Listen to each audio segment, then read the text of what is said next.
Pants. That's what we start with, huh? I don't know. Pants.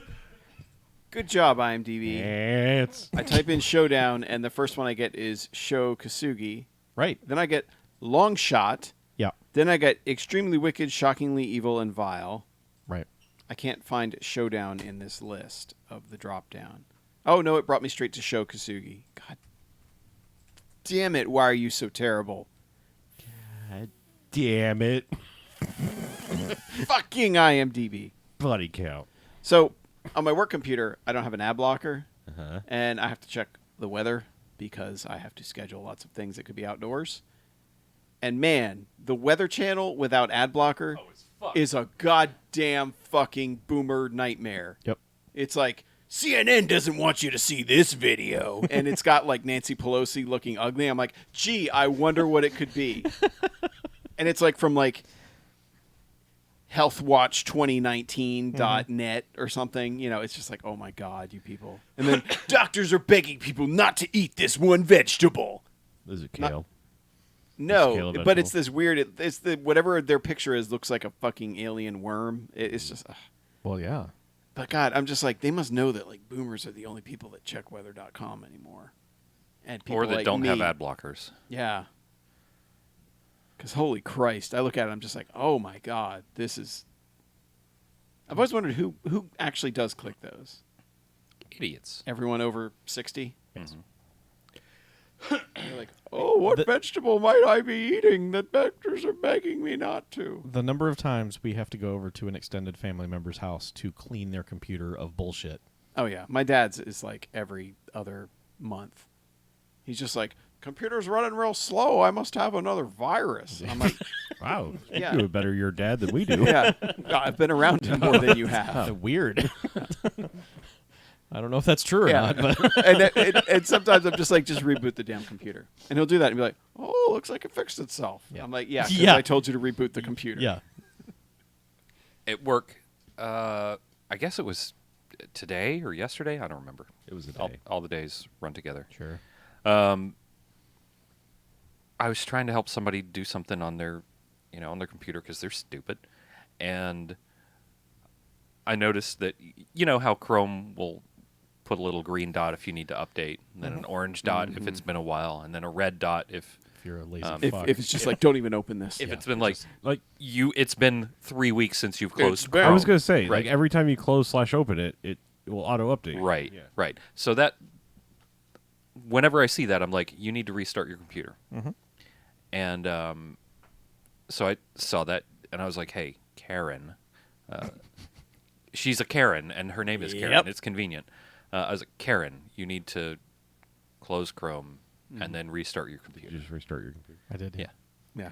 Restarting the computer is like asking to see the manager. Yeah. Just do it every once in a while, Karen. And So I should do it, like, all the time? Like, every time I use the computer? yeah, Yes. yeah. And she was like, today she's like, my computer is running so much better. It's like magic. What did you do? I'm like, I told you to restart your computer. That's literally all I did because it's been weeks since you've restarted. magic. It's magic. Yeah. I like this character better than the other characters. I just. Oh, they should get married. Well, was it with this guy? No, put that guy away. Was it you? Was it you and me that Put were that talking guy about? away. Was it us, BJ, that we were talking about how there's like no excuse for people who are like old people at work who are just like, oh, I'm just not used to working on computers. And I it's think like, we've had this discussion yeah, multiple times. and it's like we've been doing this for a solid 25 years now. Like you have a desk at work, you got a fucking computer. yeah. And it's been like, Chrome is telling you that a Chromebook can be used. Chrome just fucking end of life to my Chromebook. what? This device is no longer supported. This device will no longer receive the latest software updates. Hey, Chuck, you know what? Shit your place. Yeah. This Chromebook fucking ate it. So I that mean- Chromebook's dead. I mean, isn't there, like, an actual, like, system update? Like, I think beyond, like, just Chrome updating, like, I think there's... Like, some Sure. sort I of- think Chrome updating is the system update. I thought there was, like, you click on the button and get No, to some that sort of all- settings or something. What does a Chromebook do? Chrome. Chrome. Is it open Chrome and literally nothing else? I mean, Gmail. they have different... How old is that Chromebook? They have different apps. Yeah, they're apps with it. Inserts. It's all like, it's all Chrome-based shit. Final software update. Oh, that sounds final. Did you guys get the email from Ultraviolet Yeah. that said that it was like farewell Farewell, time farewell to die? Like Tears in the Rain. Yeah. Like what? It was also like, I'm sorry, but we hope you followed the instructions to maybe get some of your stuff so that you might be able to enjoy it on a different platform. We don't know. I've seen movies you can't even comprehend. Yep. Yeah, I mean, if we ever shut down and we just send an email saying, "Hey, podcast is over. We're deleting everything." If we don't do the Tears in the Rain thing, we have fucked up. Oh sure. We'll just have to do like Foursquare, all four of us reciting it at the same time. Yeah. Video. Ball in the rain. Yeah. I've seen starships on fire off the Tannhauser Gate. I've seen C-beams glitter starships, C-beams glitter, and on the belts, Wait, nebulas of Orion or something like that. no, Shit. wait. Damn it. We're terrible geeks. Yeah, and that speech is really short. I know. Like, you always think about it, but it's only like. Well, I mean, I got 15 C-beams, seconds. Orion's, Tannhauser Gate. Yeah. I've seen C-beams Glitter. glitter on the shoulders of Orion. Yeah. I've seen starships or star cruisers on fire at the Tannhauser Gate, something like that. Yeah. We could just look it up. We have the internet. I made. I don't. R.I.P. Record Howard. Not anymore. Yeah, you do. You still have the internet for now, Jeff. Yeah, it's like My internet's gonna get hacked. We'll get you a new Chromebook, okay? Oh, thanks. that's Oh, Yeah. all right. I've got like $45 in my pocket. Well, Chromebooks are expensive. They like stopped the cheap Chromebooks. What? No, they They're all like didn't. blinged out now. no, they No, didn't. There let's is get one. let's get one of those that they sent to the kids in Africa, like with the crank and the little black and white screen. Oh, an EPC? Oh, the Buffalo Bills one. What? yeah, Buffalo Bills commemorative Bowl 1994 Super Bowl champion laptop. EPC. Yes. I made a sports joke. Good job, Chuck. And you're not drunk. No, So Nice proud of work. you. I've seen things you people wouldn't believe. Attack ships fire off the shoulder of Orion. Okay. I watched C-beams glitter in the dark near the Tannhauser Gate. Okay, going backwards. All these moments will be lost in time, like tears in the rain. So I had the things just backwards. Time to die. I made Well, he someone doesn't like say it like that. no, he should. Yeah. What? Rucker Howard doesn't know anything about acting. You should have listened to me. Right. We play. There's a. I think it's called. Blade Runner. No. Blade Runner 2049. It's like it's called like Action Movie of the Week or something. It's a tabletop RPG thing, and you play character archetypes. And the movie that we're playing that we finished last game session. We call them sesh. Game sesh. You call them sessions. I don't. I'm not a plebeian. One of the characters got killed off, and I was like, he was going to say something really, really dumb. I was like, no, you have to read this. Read this. And he's like, what is it? And I was like, it doesn't matter. Just read it. And it was the Tears in the Rain monologue. Did he know what it was? He did not know what it was until I told him what it was. It was sad. Is this someone I know? No. Okay, good.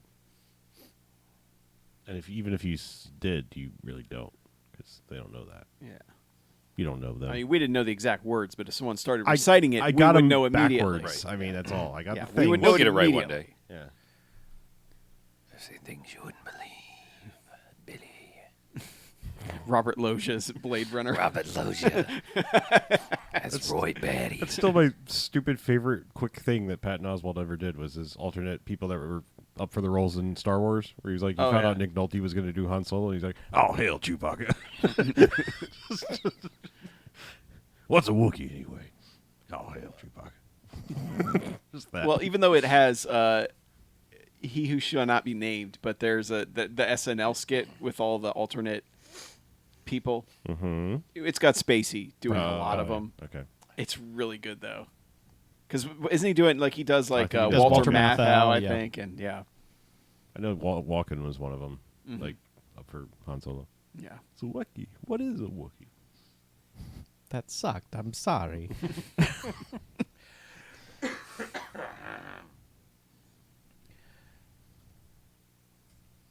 I just love that. I'll hail Chewbacca. See, so if that Beatles movie was really having fun, it would have done stuff like that, like alternate.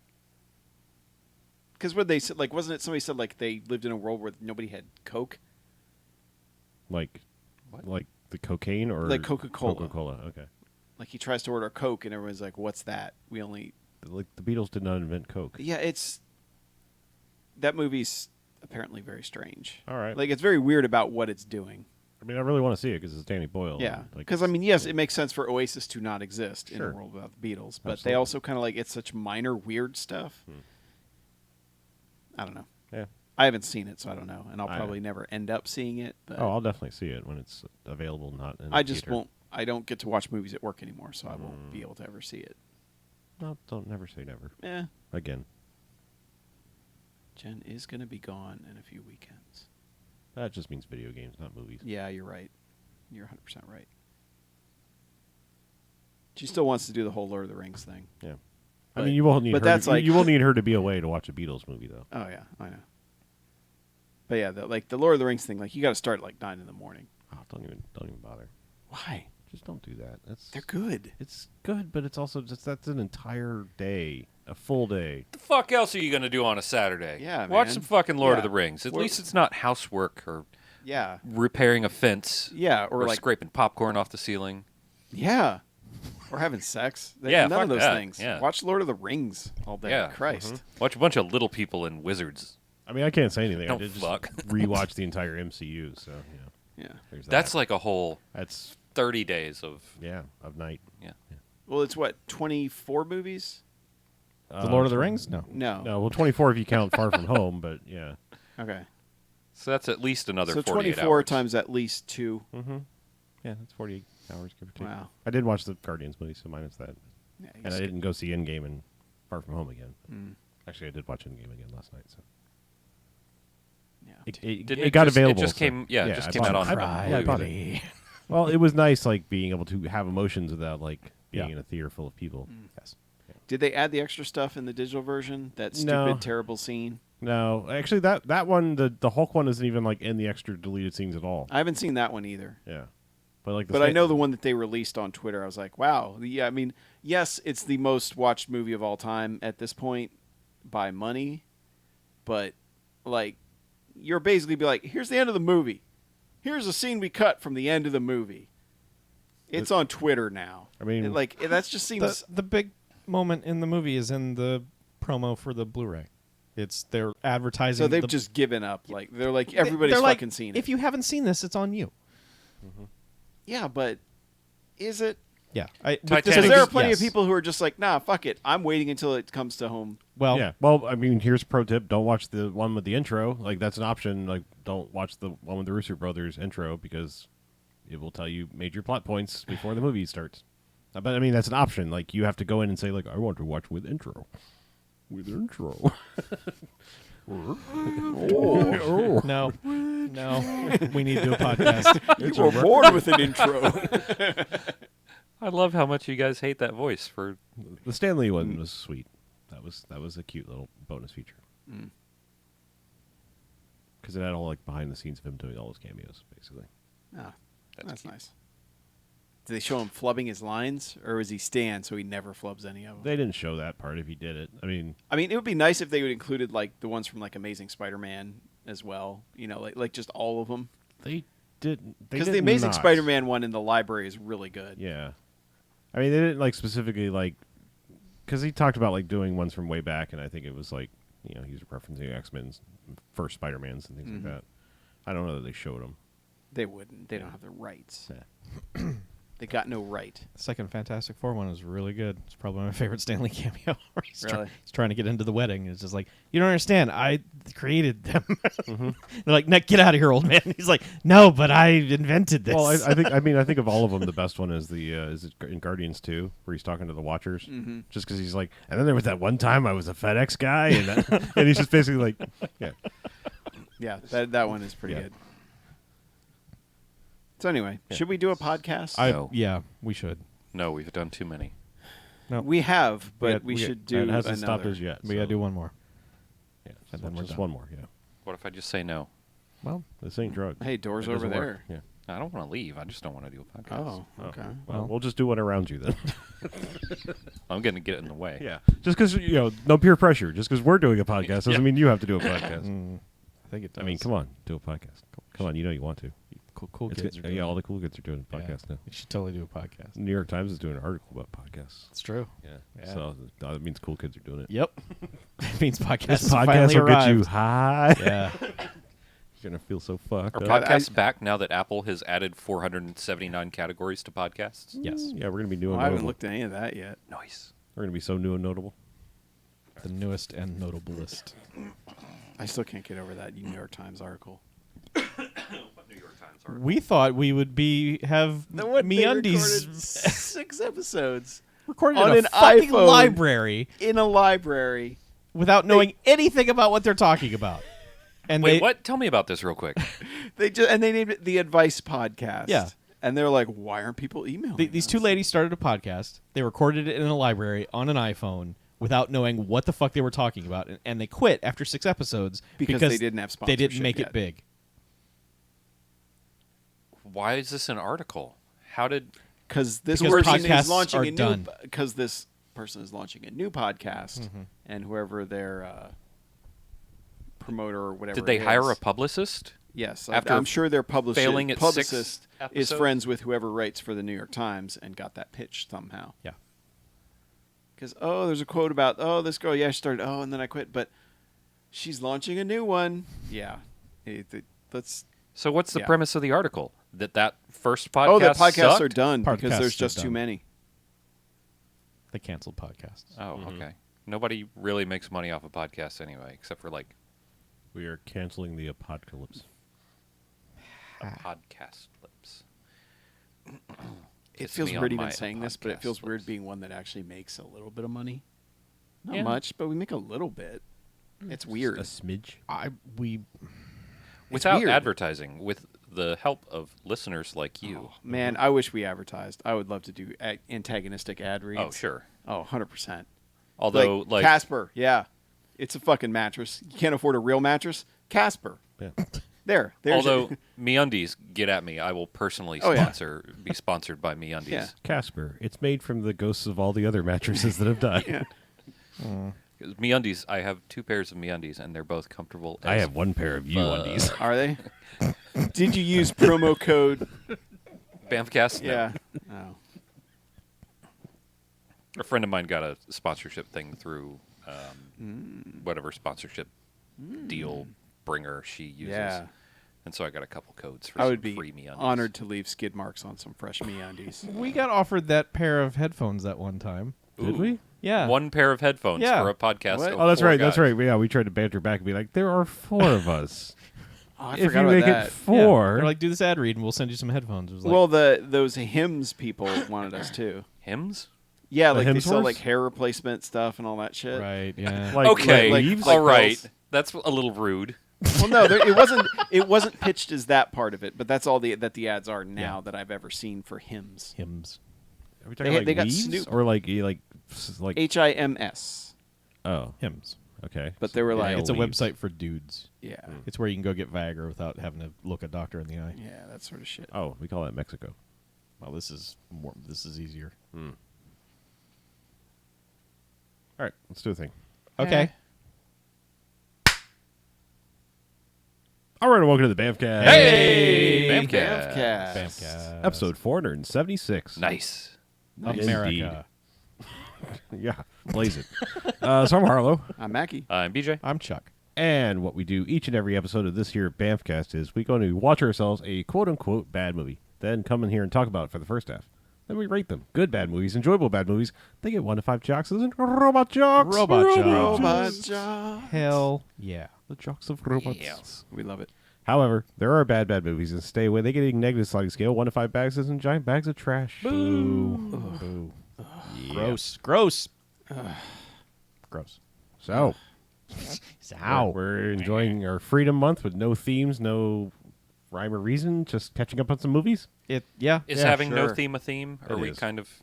If you want to look at it that way, Recursively. sure. Yeah, be like we're water. just Clear in watching the backlog. We're just watching some movies until we get to our next theme month. Yeah. Okay.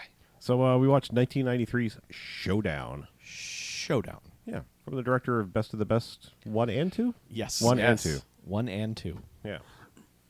Do you want to do a plot summary? Or do you want Yes. to talk about the No, cast? I don't- and I don't behind the want to do a scenes? plot I don't know. I don't plot remember. summary. Do we do plot summary I first and want- then Give the us cast? a plot summary. I want yes. you to And do then a we'll plot You should do a discuss plot the summary cast. first. Fine. We'll figure it out one day. An ex-policeman / school janitor shows a new student how to defend himself from a martial arts bully. That is correct. Bully. Bully. Bully. Billy. Bully. Bully blanks. Bully. More like bully blanks, am I right? Yes. So right. Speaking of bully blanks, Yeah. Yeah, he's in it. he is in it. Billy Blanks. He is the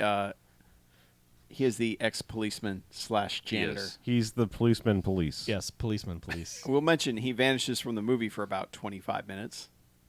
Several times. Several times. Yeah, that's true. Yeah. Like Harlow said, Robert Rodler. Best of the Best 2 was the director. Mm-hmm. Billy Blanks. I didn't realize how many Billy Blanks movies we've seen. Got few, Blood yeah. Fist, Lionheart, Did we do, King, like- King of the Kickboxers, Back in Action, Tough and Deadly, and Driving Force. Yeah. Did we do a Billy Blanks theme month or a No. Blanks to blanks to blanks He just- or blankuary? He just pops up. He just shows up. Because he did 2 Roddy Piper movies when we were doing wrestling movies. That's it. The road, the Wrestle Madness to WrestleMania or whatever the fuck we did. It's, that it's, one. it's Ty Bovember.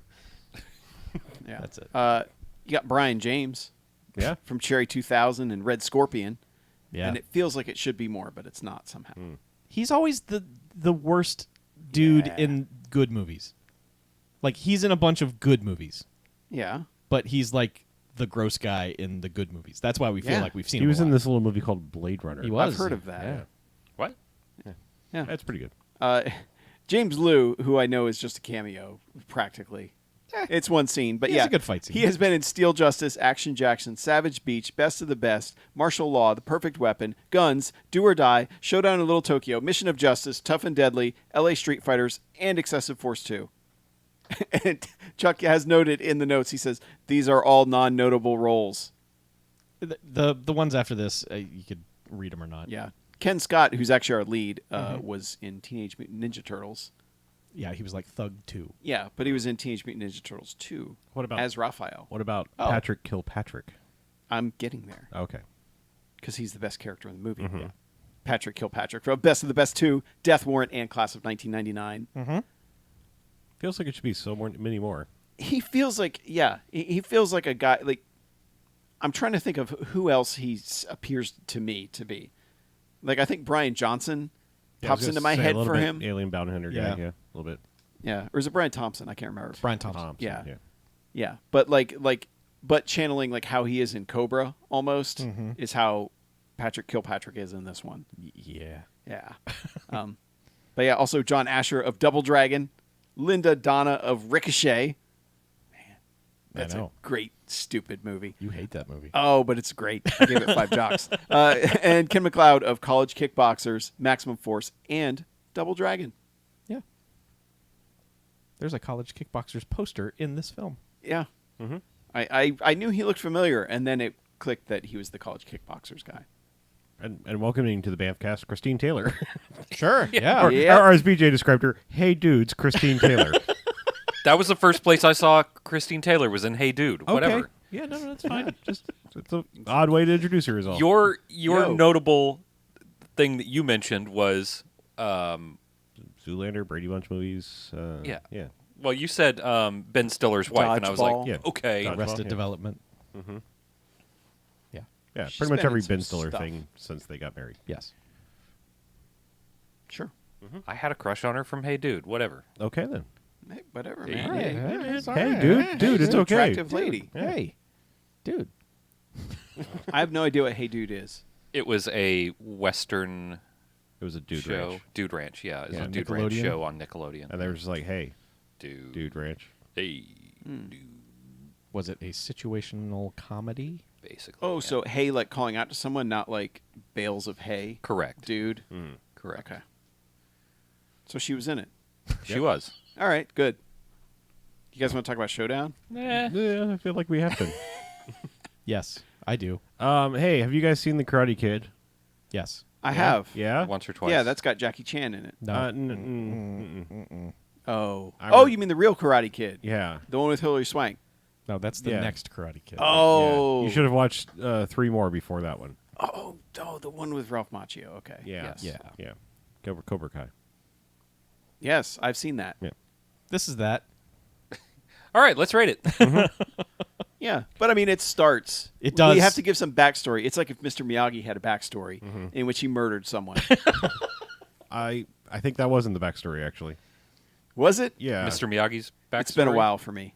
I think that doesn't come up until the second one, though. Oh. I think. No, he cries a lot about the war and stuff in the first one. Oh well. Okay. Yeah. Oh, but and that's his dead war. wife. You're allowed to That's- kill somebody. yeah, in that's war. war. Oh, okay. All right. This isn't just Yeah. like Also, my I mean, karate murdered you. In this instance, so Billy Blanks is a policeman police. Mm-hmm. And they We keep saying that because that's what his badge says. Yes. Right. We didn't notice that until 3/4 of the way through the movie, but The name of the city is Paradise. is it really? Yeah. Oh, City? really? Yeah, because like the high school is called Paradise. It says Paradise Police on the car. That is an inaptly named city because Yeah. this place is a shithole. It is. It sucks. So Billy Blanks and his partner go to break up a house party, I guess. Well, okay, so they're sitting in a car eating donuts because they're Sure. fucking cops. And the old wise cop tells Billy Blanks to open the glove compartment and take out the gun. And he's like, put this on, and he's like, I don't like guns. It's like, the fuck did you sign up for? You're a police. Yeah. He's a karate cop. Well, that doesn't help because he's like, fine, I'll wear the gun.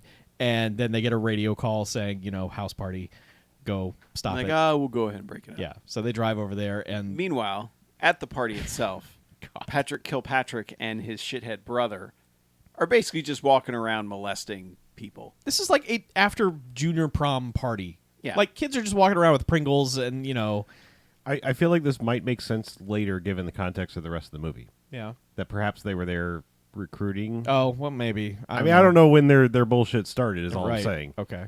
But yes, it does seem like a junior high prom Yeah. after party thing. But Yeah, they're just a in really there. lame one. Yeah, but they're just shoving kids around just like, fuck you. Yeah, you and then know. like they Are walk up kids to a girl, or just start adults? kissing her. It's hard Yeah. to tell.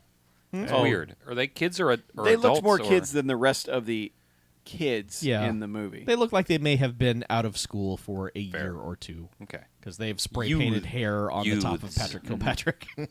Utes. Yeah. So they're just shoving kids around, and Billy Blanks goes inside and it's like, "What's all this then?" And the brother, not Patrick Kilpatrick, is like, "Hey, pig, stop that!" And like they get into like some tie up where Billy Blanks knocks him to the ground, and he just hits the step on the sunken living room. Well, he had stolen Blanks' Billy He Blanks' stuck gun. up behind him and stole his gun. And so Billy Blanks karates him, Taibos him to the floor, Yeah. face first into a marble step. Yes. Yeah. And he dies instantly. I think that was Daibo. Yes. That's correct. Mm-hmm. It was. Yeah.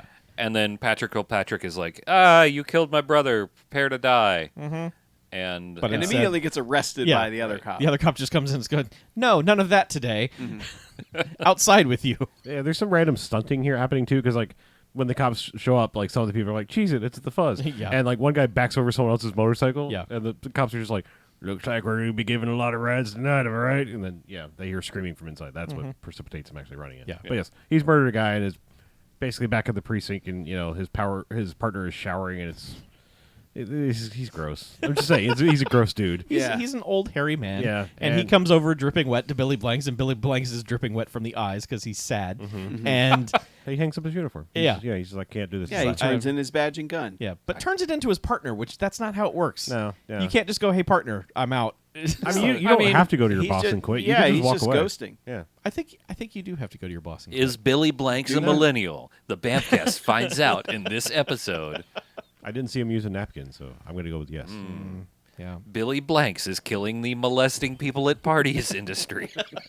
it's good. Yeah. Go, Billy Blanks, go.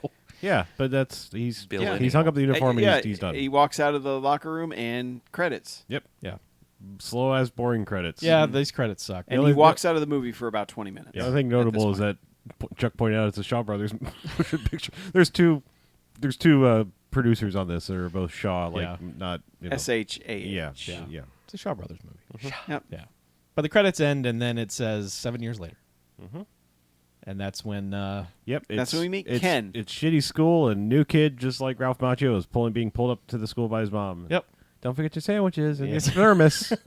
You know, he loses that thermos immediately. We never see that thermos No, again. he walks around with it for a little while. he's very embarrassed about the thermos. Which, I mean, this is, you know, if you were to tell a middle-aged person, like, all right, we want Tufts at a high school in 1993 or 2, and this is what you come up with, just everyone is wearing disparate sport team shirts. Yeah, that's weird. The sports loyalty at this school is It's off the chart. I mean, I guess this is California. I don't know. Yeah. I mean, it's made to look like it's some sort of California because they've moved from Kansas to Yes. this roughneck city of paradise. But there are jerseys from all over the fucking place. Like, Yeah. you know, Braves hats. yeah, Braves hats, I mean, Georgetown Hoyas shirts. I mean, it doesn't make any Cowboys sense. starter jacket. Yeah, but yeah, it's LA Kings, the Oakland Raiders. Yep, it's all over the place. But he's just walking through it. He's got this thermos and he's carrying around. Everyone's looking at him like, oh yeah, well, you're Mr. Tough Guy. You like to keep your hot things hot and your cold things cold. Yeah, huh? they're all just pointing at him like, Fucking lame. look at you with your face. And, Yeah. you know, it's like, all right. Around here, we drink and eat shit at room temperature. Fucking lame ass. Whatever temperature your drink is when it's lunchtime is how you drink it. Yeah. And this is Welcome outside. to Salmonella High School. This is outside. Like the outside sucks, and you know he gets. Oh, just There's like a everyone's- kid on a dirt bike stunting Oh, through yeah. the Yeah, quad. There's a skateboarding gang, and there's the gang of it's just there are little factions all over the place. Yeah. And He doesn't even go inside before he gets introduced to all of them because like there's somebody spray painting the school sign and like there are weapons clearly visible. And one guy cigarettes. clearly is just stroking a gun. Yeah, he's just cleaning a gun. Yeah, Right and that's outside. when Brian James walks out, and he's just like, "Hey, Nuki, you're the new kid, right? Ha, I know you. You're new. Hey, listen, rules. Yeah, here's the rules. Yeah, That we went over in the beginning of the episode. right. It's like, don't do any of those. All right, I'm out. See ya." And Yeah. it's like, whoa. And it's like he's getting paid by the word because Yeah. he rattles off this whole thing. Yep. And I just Yeah, and in the same take, just walks over to the next guy's like, "Hey, what are you smoking? Is this your living room? Get that, put that out. What is Yeah. it happening? What is this? A gun? Put that away." He walks up to one of the skater kids and he's like, "Your parents have any kids that lived? All right, bye." yeah. It's just he's just doing bits like. Just go ahead and say this now. Brian James has nothing to do with this film whatsoever. Oh, no. Like never comes into play in any way, shape, or form. He just pops out of doorways and it's just like, "Hey, kid, what are you doing? Get out of here!" He Rah." does halt one fight. Basically, yeah, like but he's just in the background. kind They're of, like, yeah. "Hey, it's Sure. him." 'cause- Yeah. Okay. yeah. But yeah, the Brian James really contributes nothing. No. I mean, I enjoy seeing him, and he's Yeah. fine, but it's just he is not in any way involved in the plot whatsoever. Like he doesn't even show up at the end, which is disappointing. You figure he would just wander in. So this is as shitty as it is outside. Then we go inside, and maybe I'm the only one on this entire cast that is bothered by this. No, it bothered me too. Everywhere in this school is fucking carpeted. Yeah. Like the Yeah. hallways, Yeah. and everything. And there's one point where, like, I think it's in the library, the ceiling is carpeted. Yeah. Was that carpeting or just like that weird sprayed on insulation? It that's also could covered have just in been paint? like that white mold that you get, where it's just Could like be. I don't it was know. thick and plush, yeah. and it was looked weird. Yeah. But yeah, the carpet in the hallway was just like no, Yeah. no. and you really notice it It was because like regular carpet too, not like industrial. no, this was carpet. like just carpet that you would have in your house. Like I'm pretty sure the secret is this is not a school at Probably all, not, you yeah. know, but anyway, But still. the reason that you know there's carpet is because when he's walking around, some kid throws firecrackers at him, and he immediately dives at the floor and is like, "Oh my God, they're shooting!" Which to everyone points and laughs at him because Yeah. that would never happen. But Yeah. he just rumples A up the movie of carpet. its time. Yeah, he just rumples up the carpet when he falls down. You're like, "What? Ew, gross! You need to Yep. shower right now, dude." But did he spot her outside? I feel like it was like 2 seconds in he spots Christine Taylor and is just like, "Gah." Probably, yeah. But like eventually he gets to class. I think does he get to class first or I think he went to his locker first. yeah, that's what it was. He was trying to open his locker and that's when we meet. That's when Nerdy Kid Yeah, we finds him. meet Ducky of the movie Yeah. shows up and it's just like Tall oh Ducky. yeah, you just gotta do this thing and click and like bangs the locker like Fonzie and it doesn't work. And he's just like Yes. yeah. But his locker is just rancid. Like Mm-hmm. I don't know what the hell's in it, but it's just disgusting. Decaying Yeah. sock. Yeah. Yeah. And he's just like, Other juicy stuff. "Nope." Oh, Yeah. lots and lots. Yes, that. Wow. Fill Sure. up this locker. Huh. Yeah. Yeah, I cannot see that. You're welcome. Yeah, thanks. But yeah, eventually he gets to class and it's like he's sitting behind Christine Taylor, and then it just becomes a series of like he's trying to talk to her, and she's of course got the the Johnny of the group, this badass like Tom. karate man. Yes, Tom. Badass karate man Tom. Yeah, who's Tom. That'll come up. Yeah. He quote unquote owns her. We that's like one of our first introductions of them being a couple. Is Yeah. like she's like, why didn't you come get me for the movie last night? We were gonna go to the movies, and he's like, whatever. I was trained. I was Yeah. at the Trained. gym. She's like, I don't like that. And he's like, whatever, I own you. And it's Yeah. like, And she's okay. like, "Excuse me," and he's like, "Whatever." you know come what on." I mean? Yeah. Come on, let's go. But yeah, Yeah, but Ducky becomes his like cipher for this entire movie. Now he's just gonna like, all right, you can't talk to her because Tom's her boyfriend, and he's like the hot shit guy on campus because I don't know, it's 1993 and people give a fuck about karate in this school. Anyway, It's because Tom can beat anyone up. yeah. He's amazing. sure, and but eventually like goes around and is like, all right, let me do that whole like Clueless thing where it's like, oh, all right, over there, this here's this clique, and here's our our resident Nazi skinheads, and these people over here, and blah blah blah, and it's just like, all right, now you know. Yeah, and Ken is like, back in my school, we were all just friends. Yeah. We didn't have these groups. And he's just like, yeah, well, welcome to fucking paradise, kid, you dumb shit. By the way, Yeah. don't talk to her. Yeah, you also went to a school with 50 people. Yeah. Well, in his class, I mean, I think In there's- Salina, Yeah. Kansas, or whatever. Yeah. I'm sure there were other classes at the school, but Nope. yes. It was all 50 one- people in just one grade. Yeah, just classroom. one class. Like they just That got was a high memo. They school. were like, "It's fucking year. Get your kids ready. Yeah. Fuck. We can only afford one teacher. We just every 12 years. Yep. You can have a new kid." It's time. So yeah, basically they're in the library and he's like, "Oh, Christine Taylor, I'm gonna go talk to her." And Ducky's like, no, No. you will die, remember?" And he's like, whatever, I'll go talk to her. And he's just like goes over and just, like sits down and is like, "Hey," and then Tom and his buddies walk in and he's like, "The shit? What's that guy doing?" "It looks like he's talking to your girl, boss." "Well, no, this we can't stand," and then they see each other and then it's wacky hijinks and chasing. Yeah. So I don't know. Does he chase him outside and beat him up? No, she talks about it like beating him up in the library. Right, okay, yeah. Because like to paint the picture of his gang is there's Tom, the badass tall guy who's like 30 something and still in high school. The dude from college kickboxers. Right. Yes. Yeah. So there's him. He's got this sidekick guy who's like, if you took Skeet Ulrich and Brandon Routh and put them together into one person, it's him. And then he's got this almost like Debbie Mazer like sidekick lady who's also part of their dojo. But it's like they're always all hanging on her and she's always hanging on them. And it's like, what's this weird Yeah. threesome relationship you have here? Yep. Yeah. But yeah, so that's the tough side, and then Christine Taylor just like pops in and is like out like, I'm your girlfriend, okay, but you don't like me, all right, bye.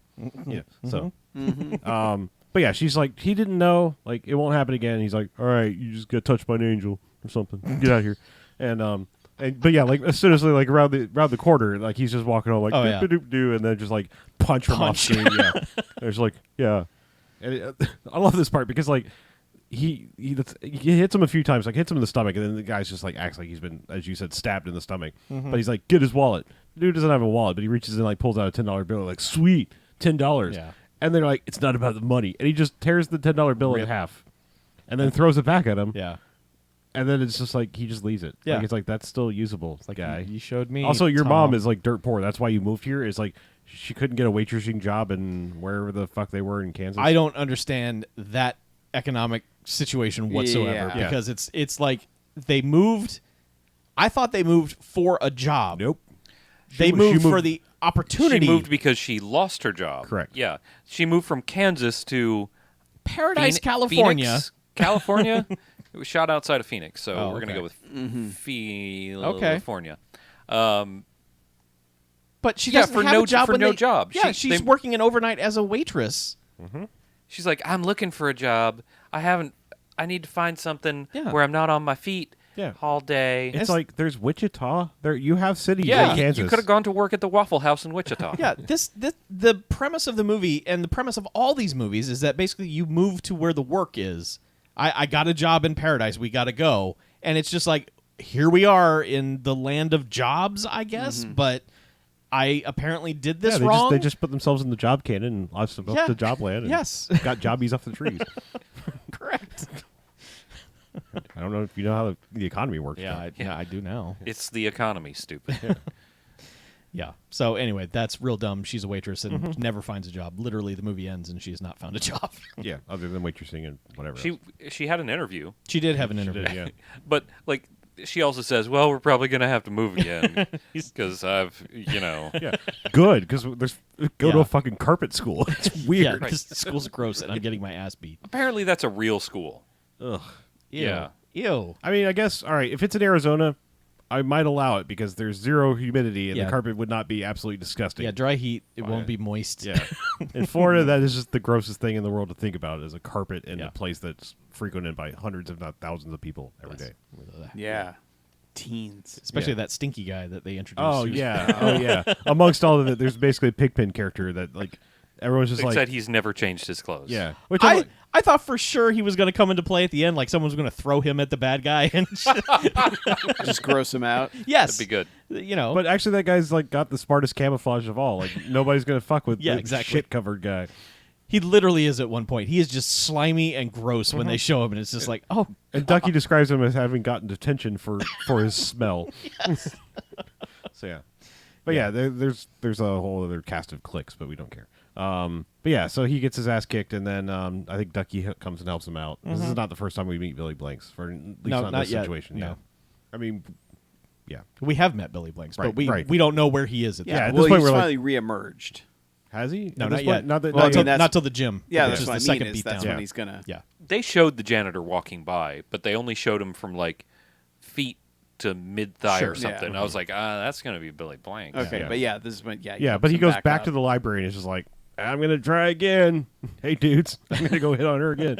yeah. And, He's like, what's the worst that could Yeah. happen? Huh? and of course, immediately, like, well, they scoped out that like Tom was outside doing something else, and then like he's like waves to her and she waves back or whatever, and he's like, I'm gonna go talk to her, and sits down and starts talking to her and is like, hey, what are you doing? You want to be friends? Let's hang out on Friday just as friends, like friends and stuff. And like Tom walks in, he's like, what? How can it be two places? And then it's just like distraction, and like he just takes off running, and like Tom trips over like a book cart, and Yeah, it they just throw becomes books at wacky him and- hijinks and stuff. But Yeah. but yeah, he's running through the halls and. The hall monitor's like, hey, but eventually like ends up in the gym and like all the doors are locked, and of course Tom and his goon are like right behind him, like, where are you gonna go now? Huh? And this is where Billy Blank steps out of the shadows and Yeah. Miyagi's him out of this fight. Yep. He's like, hey, stop hurting that boy. Yeah, but Yeah. of course he like kicks these guys' asses, puts Tom in, like a headlock until he like can't move anymore, and then it's just like he's kind of like sleeper holding him. He's got him in Billy Yeah. Blank's pose, like Yeah. I could snap his neck. Right. Just say the word. But then like he's just like, oh shit, I'm beating up teenagers, and just kind of slinks back into the shadows. He does, yeah. And then like, of course everyone's like, oh shit, he was running towards the gym, and so Ken goes stumbling out, and everyone's like, holy shit, dude, Yeah. Ken beat Tom, holy shit. And so like, Now he's a hero. yeah, for like a day, everyone's Yeah, like everybody patting him on loves the him back, for like, a hey, day. all right, good job. Yeah. And then what happens is that Tom. No, well, but I'll say like he's keeps saying like, no, I didn't do yeah. it. I He's like, you need to stop. I didn't. But he passes by Christine Taylor, like everybody's just patting him on the back, but he passes by Christine Taylor, and she's like, like, Yeah, I all can't of a believe- sudden she hates Yes. violence. Yeah, I hate guess. people that beat up other people. Yeah. even though it's totally justified. You should have just let my boyfriend beat your ass again because I waved at you. Yeah, pretty much. Yeah, and so yeah, She is constantly starting this. Like she's constantly coming up to him in the hallway and just be like, "Hey," Well- and he should be like, "Get the fuck away from well, me." he does do that eventually. Like Right, I She know. kind of blows him off, and then like the next confrontation with them, I think there's another fight with Tom about to happen because finally Tom's like, "What the shit, man? You telling everyone you fought me and everything? Like, oh, I'll show you," and then just kicks his ass in the middle of the round, Yeah. basically, and it's like, he beats the fuck out Yeah. of him Yes. this time. Yeah. Yes. And that's one thing I'll say about the fights in this. Like, there's some stuff that looks pretty choreographed, but there's a lot of shit that looks like it hurts. Yep. Yeah. And they do a good job selling it as well, even though Ken kind of oversells that first one when he gets punched in the stomach. Oh, yeah. And acts like he's like literally been shot in the gut and will never recover until he's dead. Yep. Yep. I I think this is the time. No, it was. I think it was the first time after he got gut punched and he acted like he was dying. This is where we find out his mom is a waitress because it's the morning and she's just coming home from work. He's Yeah. having breakfast, but he's pouring like some cran apple juice or whatever. And I was just like, that's the color of my pee now. Yep. Yeah. Just go ahead and match it. Yeah. But yeah, so he gets his ass kicked again, and this is where like he goes. I think he goes to find Billy Blanks. He's just like, hey. Well, like before this, Tom goes to the dojo. Oh right, and right. it's an evening at the dojo. where he has to. Of course, it's Lee, the guy from Where the we beginning, are yeah. finally reintroduced to Lee. Lee is that guy. He's the Martin Cove of the movie. Oh, Right. man. Just in case you're not following, he's Patrick Kilpatrick, the guy whose brother was killed in the first scene and Right. was doing the "I'll get you, Billy Blanks" Yes. thing. Yeah. So now he runs this dojo, and holy shit, he is absolutely into this in every way possible. Yes. And he's also into just beating the fuck out of high school kids for his own Yes. amusement. Oh yeah, because one guy comes in late and tries to like sneak in the back row, like, "Oh, he didn't see me," and he's just like, "Hey, you tardy kid." Well, okay, But before like that, he yes. does this whole speech where he's just like, "Control is success. Yeah. Success is control," and he's like having Yeah, them it's like, and like their he's mantra thing, yeah. screaming it at everyone, and everyone's screaming it back, and then he's like, "Tonight, who will face Tom?" It's like, what? And we're like, "Tom." Like, Yeah, all the names in this are real dumb. The when someone's master trying of to the hype up- dojo, the deadliest man to ever walk the earth, Tom. and then he picks, and then he's like, "Who will it be?" Yeah. And he's doing like kind of this grin too, and Oh, then yeah. he's like looking out, and he goes, "Our tardy friend here." Yeah. And this guy gets up and is like, starts. He's like, "All right, I'm gonna fight you. I'm gonna fight you." And then he's like, just. Oh, he I think he lets him throw one punch that doesn't connect, and then he's like, "All right, I'm gonna break all your limbs," Yeah. and just beats the fuck out of him. Yeah. And then gives like this Jokerish grin, and he just goes, "I win." Yeah. Oh no, he goes, "Who win?" And they're all like, "Sensei, Sensei. Yeah. who He's like, wins?" Yeah, show enough. I mean, he's like, he's like show enough. He's like a wrestling character. He's everything you could possibly want in Yeah. this character Yeah. because he is always on. Even like when he's quiet, he's on. Yeah. Yep. I mean, yes, he's the Martin Acting. Cove character from The Karate Kid, but Martin Cove was very reserved for the most part. He's like the guy from Part 3 who comes in and basically starts telling Martin Cove what to do to be a badass again. He's that guy. He's just over the top and crazy. Yeah. Oh, he's in Over the Top. No, he's not in Over the Top. But yeah, so we've now been introduced to this questionable dojo. Tom has been pulled backstage by a lady who is giving him some odd instructions about, like, I heard you got into a fight. Don't you fight anybody without my permission. Now let's make out. Okay, now get out there. She's like, "You're mine." Yeah. So we're introduced to this lady. We don't know who the hell she is, and she seems to be like the one in command, but also she seems to be arranging fights for something. We don't know what. Yeah. She's the business lady. Yeah. So Because you know that guy's crazy. yeah. he can't manage a business. yeah. And so I think this is around the time where Ken goes and looks for Billy, and it's just like, hey, I want to ask you a favor. Could you like teach me not to get my ass kicked? And I think Billy Blanks at first is like, no, because reasons. And he's like, okay. But It honestly doesn't take him very much convincing. Though. no, he's just I like, f- fine, I I'll feel just. like there's one more encounter that Billy Blanks sees. Yeah, where I he think, gets picked on he him gets again. his ass beat like one more time, and then Billy Blanks is like, yeah, all right. Yeah. kid, Well, I think it's when he comes back because like I think it's shortly after Tom just fucking Wrecks him. Mm-hmm. Yeah. to punish him because that's when he goes to Billy Blanks and he says, "It's worse. It's exactly like I told you it was going to happen. They were going to come after me worse." Right. Yeah, because he does ask him once, and he's like, Tom's not going to bother you. Yeah, It's like, that's the first time. And he's like, "No, it's going to be way worse It's now. like, are you don't kidding? fucking get it." Yeah. he got But beat then- up by a janitor. Yeah, and then the second time is when Billy Blanks says, "All right, let's Yeah. do this." But when he agrees to train him, it literally goes Karate Kid / self-referential of Karate Kid because Yeah. he's just immediately like, all right, first things first, mop the gym, floors, yeah. mop the floors, clean the toilets, scrub the urinals, and he even starts like, oh, I get it, like I'm mopping the floor, but you're really teaching me karate things. He's like, no, I'm just trying to get you in shape. Yeah. yeah, he even says, "Wax on, Yeah. wax off." Yeah, he says the whole thing. Like, the movie straight up says, okay, I see what you're doing. You're doing the Karate Kid. And Billy Blanks is like, no, you're just cheap labor. You're doing this. Yeah, you're You're cleaning doing this everything to up. teach humility. Yeah. Yeah, humility and like strength training. And also to get swole. Yeah. Yeah, so it's a lot of like running, running on the track, doing push-ups. Running, climbing Yeah. up trees. Yeah. So, So from here, there's a lot of montages. Of, Oh, yeah. of Yeah. him learning. Lots of montage. yeah. At some point, like it's about a month that goes by that he's learning all of this. Yeah, and somewhere along the line, because we're going to skip, because a lot of this becomes like montagey as hell. He and Christine Taylor have an up and down relationship. It's just like, at one point, yeah, he's just like, I can't talk to you, be gone from my sight. Yes. And the next time she's like, oh, and then he's like, hey, you want to? He's like, oh, I thought you couldn't hang out with me, and no, it's not a good idea. I have a boyfriend, and she'll say something like, he scares me. I need to get away. He won't let me get away, and he's like, oh, well, you should probably like stand up to him and leave him. And then she's like, don't tell me what to do. He's my boyfriend. It's like, I love wow, him. Yeah, It's like, but like, you just said you don't want to be with him. Have Shut you, up. Have you heard of Stockholm Syndrome? Yeah. Yes. But, yeah. And then eventually, as Billy is doing the montage training, it gets back to business lady at Lee's school, and they sneak a picture or something. They're like, go find out who beat up my boy, Right. my dojo boy.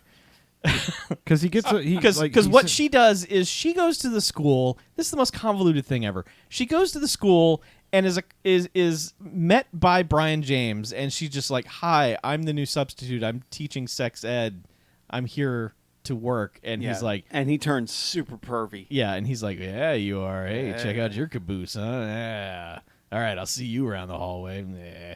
And so apparently she's like there for Just a allowed month. to roam the school. Yeah. Just during the montage, and eventually she just sees Billy Blanks and is like snapping photos. Yep. She which, gets a picture that she takes back to Lee. yeah, which is, I like that this movie does a lot of spy camera stuff, but just cuts out the developing part altogether. So it's instantly like, here's the photo, and so Lee sees the photo of Billy Blanks and just fucking loses his shit. Like, might as well just like pinwheel through his office, just crushing everything. Honestly, that is the proper reaction. Yes. It's the guy who killed his brother and vanished. Yes. Sure. Yeah. But it's also weird because nothing. You would think this would lead to this guy going to the school that second and murdering Billy Blanks. It's weird because I'm guessing I'm going to blame it on a crappy picture or whatever, because it's like he flips out, but I feel like he's not 100% sure at first. Yeah, because when he sees another picture later on, he's like, "Is this the guy you took a picture of earlier?" And it's like, yeah, well, we'll get there, but yeah. Yeah. But so he sees that picture and flips out, and he's just like, "Go find out more." And Yeah. basically, like, there's another confrontation. Like, now he's learned a couple of things, mostly dodging at this point. yeah, because he's been throwing a basketball at his head. So like mostly Ken's been working on dodging with Billy Blanks. So Tom comes after him one more time. Like, he's been finishing training, and he's just waiting for him on the bleachers outside the school at like 9:00 at night. Yeah. And he's just like, "Hey, Haven't seen you around. Yeah. Time to kick your ass." And it's like, wait, what? And he just dodges a bunch and eventually like kicks him in the balls and is like, "Oh shit, I kicked him in the balls. Run!" And that's when the business lady's like got her Chrysler Baron convertible or whatever the hell shit she's got. It's like it's supposed to be like, "Oh, look at how fancy I am," but it's a fucking shitbox late sedan. It's fancy convertible. for Paradise, Arizona, I this guess, hellhole yeah. of a town. But she's just like, "Get in," Yeah. and drives him to the fucking fight club. Yep. Like, Because she's like, check this shit out. You're going to be so into this, and Yeah. I'm going to give you a cash advance, and look at these high schoolers beating the hell out Yeah. of each other. Yeah. She basically goes into a recruiting pitch. Yeah. Because he dodged Tom and kicked him in the nuts and Yeah. ran away. Yep. Yeah. Well, that's better than I think anybody else has done to Tom. So The weird Guess. Okay, so there's so much weird about this, but like the first thing is that they seem to be like, we are known for having underage high school kids beat each other to death in our underground fight club. While a bunch of like 40+ people bet on this shit. Yeah. And so, okay, obviously she's recruiting him because she knows that he and Tom have beef, and obviously that'll be a big fight. But there's like never at any point would this be sold to the crowd. Like, the crowd is never going to know what the buildup is between these two dudes. well, they'll tell him. Yeah. They don't, because they have a bigger opportunity at the very end when there's another fight, Well, and that's no an one mentions shit. unsanctioned Yeah, it's true. But yeah, he basically comes and sees a fight, it not involving any of the people. No, just two eventually dudes. Lee comes out and he sees that fight, but Yeah. it's just two regular dudes, not Tom or anybody else. And they just like, guy gets his arm basically dislocated, and she's like, "What do you think? He can make like $500 a night?" And he's like, "No." Well, she gives him a handful of cash and is like, here's an advance, go spend it on a lady, do whatever you want. And he's like, you know what? I don't think so. That's not going to happen. Yeah, because she describes it as like, you'll get 2% of the, it's not box office, but the bets. The take. Yeah, the take. Well, the winner gets 5% and the loser gets 2%. She's don't like, know "Oh, about you'll still make money." He was either like, way." oh, these kids are going to college. They're paying their way through college by doing this. It's Yeah, like, but he's Yeah, the with 2% of dead. Yes. Millennials have killed the fighting your way through college. sorry, teacher, my shoulder's been dislocated. I couldn't do my math problems. Can I get like partial credit? If you can get a note from your sensei, I guess. I mean, look, the way had this movie had a little bit of something more going on to it, at least like the Brian James character should have noticed that kids were coming to school beat the fuck up. Brian James didn't care. Somebody at the Somebody school should should have noticed that kids are coming to the school, beat the fuck up, and that should have led to some kind of like, we're going to find out what's going on. We're going to assemble a team, the cops, the principal, everybody, that. There's literally one teacher who gives a fuck, and she dresses like a 60s school marm, and it's just like, ugh. I mean, she looks like Shelley Long now. She's Shelley Long now. Now. That's exactly, like, when I saw her, I was like, wait, how did Shelley Long time travel? Yeah. But yeah, it's just like, why are you in this school? Yeah. Yeah. And it's so weird, like, when she's scolding the kids, like the 12th thing on her list is put that knife away. Mm-hmm. Like, kids are just fooling around and throwing paper, and she's like, stop that, put that down, put that knife away. Yeah. It's like, But- put that knife away is not just a thing you say in class. It's like, Yeah. go, police. Yeah. Not at this school. But she got the sales pitch. He turned her down, and then they bring out Lee to just beat up some kid. Yeah. And he's at this point he should be like, not even no, but fuck no. Like Yeah. it just like it's weird because like he was already like, no, I don't think this is for me. And then they just introduce Lee like undefeated champion sensei is gonna beat a kid half his age, and just like 12 seconds just takes this kid down. Yeah, they bring out like this weird like third Estevez brother out there to like fight Lee, and they're like, with a record of 3-3, it's this kid, you know, and it's just like, okay, and then Lee comes out and murders him to death. To the Yeah. point that he gets Gleefully. taken out on a stretcher. Well, not even a stretcher. It's just paramedics drag him out Yeah. while complaining that they lost like $20 on him. Yeah, they sent him home in a body bag. Yes. Yeah. Yeah. So why the lady thought that would be good for him to see, I don't know. But he's like, you know what? Mm-mm. Yeah, your sales pitch leaves something to be desired. Yeah, I have no desire to be here. I'm leaving now. And apparently the very next day it goes and tells Billy Blanks about this whole thing, and he's just like, I can't believe they're hurting these kids. How can we reach these kids? Yes. Yeah. Like at first I wasn't sure if Billy Blanks was just mad at him. Yeah. Because at first I guess he was, because he's like, listen, man, some of these guys are putting themselves through college doing this. Yeah, he was kind of he was Yeah, like, he was kind of like, oh, maybe I should do it. Maybe he's just And Billy bouncing the Blanks is idea just up. like, yeah, Billy like, Blanks. hey, what do you think, Bill? What do you think, Billy Blanks? Can I do it? He's like, what? He's like, Kids. yeah, I didn't teach you this so you could beat up people for money. Yeah, and it's around that time that he sees his badge, and he's just like, you know, oh, you were a cop. Huh? Oh, Well, that yeah. comes up later. Yeah, he sees the badge and it's just like, oh, put Yeah, that away. yeah. Yeah. Yeah, then there's more montaging, and he finally gets good. Like eventually, you know, like he's like his big thing is like he's trying to do this like roundhouse spin kick thing, you know, jumping roundhouse. Yeah, thing. and he keeps dislocating his leg every time he tries to do it. It's just like And just cut over floppy-ass cut over to leg. Billy Blanks, just going. He does give it, but he does give a good, like when he doesn't do it right and he lands, he gives a good, God, I suck. Yeah, he's just like, expression Jesus, every time. can't do Like, this. oh, why am I so bad at this? And it's just all random training. Like there's one point where they load his backpack up with rocks and like have him run up, you Run know, up a side hill. of side of a mountain Yeah. thing. Yeah. It's all kinds of dumb like shit. But like now at this point, like Ducky's tagging along for all this shit, and it's just like falling I- out. I don't know at what point we haven't really mentioned this, but like Ducky's big thing in this role, besides being our audience cipher for Ken, who doesn't know anything, is whenever he's on screen, Yeah. he is upstaging everything. Like he will be 5 lockers down while a big scene is happening, just like poking at the locker, like you know, he's yeah, just doing shit in the background. Yes. He basically reminds me of like Booger Charles Lamar from Better Off Dead. Just like you know, he'll just be in the background, just like poking a fetus in a jar or some Yeah. dumb shit where it's just like, the fuck is he doing? Like, Well, yeah, there's like, there's some scene late in the movie where Billy Blanks and Ken are having this conversation in the foreground, and he's just in the background with a mop, putting sunglasses on it and stroking the mop's hair as if it's a woman. Yep. And just like, oh yeah. Until they eventually have to stop and look at him like, What the fuck are you doing? And he's just like, don't kink shame. Yeah. He doesn't say that. Pretty much. Yeah. But yes, I so think that his is directions were just But he's also whenever the camera's near you, just Yeah. be weird. Yeah. but he's also kind of following along with the training. He's wheezing and falling down while the guy's running around the track or whatever. he but does a push up. Yeah. And eventually, like, okay, all the montaging, and let's get to the end game of this thing. Like, eventually he confronts Christine Taylor and is like, look, you fucking hate your boyfriend. I think you kind of dig me. Let's go out for real. Yeah. No more fucking bullshitting. Let's do it Friday night. And she's like, no, boyfriend, sorry. Yep. And then eventually, and his reasoning is actually good because he says, well, he's going to beat me up anyway, Yeah. so I may as well do Fucking it. go for it, G- yeah. do it doing something I want. yeah. And she's like, because Billy Blanks gives him the advice of like, have you actually told her how you feel instead of like this friend zone bullshit? And he's like, no, that's a good idea, Billy Blanks. Yeah. I'll go for it. But yeah, and so like she goes on a date with him, and it's like the whole time it's just like, nah, Tom, I don't think so. She's like, can we just go somewhere and talk? And he's like, we talk all the time. Yeah, let's We're go to the gonna backseat of watch my a-" car. Yeah. And she's like, no, fuck this. I'm out. And he's like, you can't. All right. Yeah. So she calls him, like, can you come pick me up?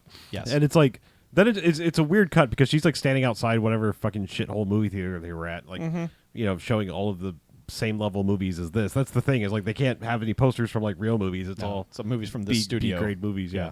But like she's just standing outside where there's some guy like just staring at her. Yeah, And she- I thought that guy was going to be like a secret informant, just like, yeah. well, Also, we didn't mention Billy Blanks at one point in time. The reason Lee knows for sure, this was during all the montage things. He eventually like, this is kind of important because Ken confronts him and is like, "Look, I know you used to be a cop and everything." He's like, You're a policeman, please. Yeah. And he's just like, "Yeah, well, things happen and I had to leave." So eventually he's just like, "I'm gonna go break up the underground kid fighting ring," and He it calls basically- his old partner. calls his old partner. Like he goes and gets some like surveillance shots first, and then like basically gets the old partner, and they come in plainclothes. I love that he calls his old partner and just goes, hey. And his partner's like, oh my God, it's you. You haven't been around in 7 years. What's up? And it's Yeah. like, what? But they go to try to bust this place. Yeah. And basically like catch one guy outside, and One guy just walks outside, and Billy Blanks is like, it's on. get him. And the cop is like, what the fuck are you doing? This is just a warehouse. We have no probable cause. But he just like slams. He like pins him with his own car door, and then like reaches in, and he's got like a roll of 100s, and he's like, See, he has money. And then like the security cameras that are of course outside this place, and they're like, "Hey, get him!" And they're like, "Oh shit, we weren't prepared." Jump in their like little Toyota truck with a Yeah. and, like, It's like dudes peel run off. out with like 2x4s out of the there Fight is a Club. They're dude like, brandishing "Ah." a 2x4. But Yeah. this is the point where Lee now sees video security footage that's like, okay, there he is with the partner that arrested me. Okay, yeah, that's definitely him. Yep. And then he's like, henchman, go murder him. Yes. Yeah. Because this is all. This is important because all this happens prior to the fucking date night.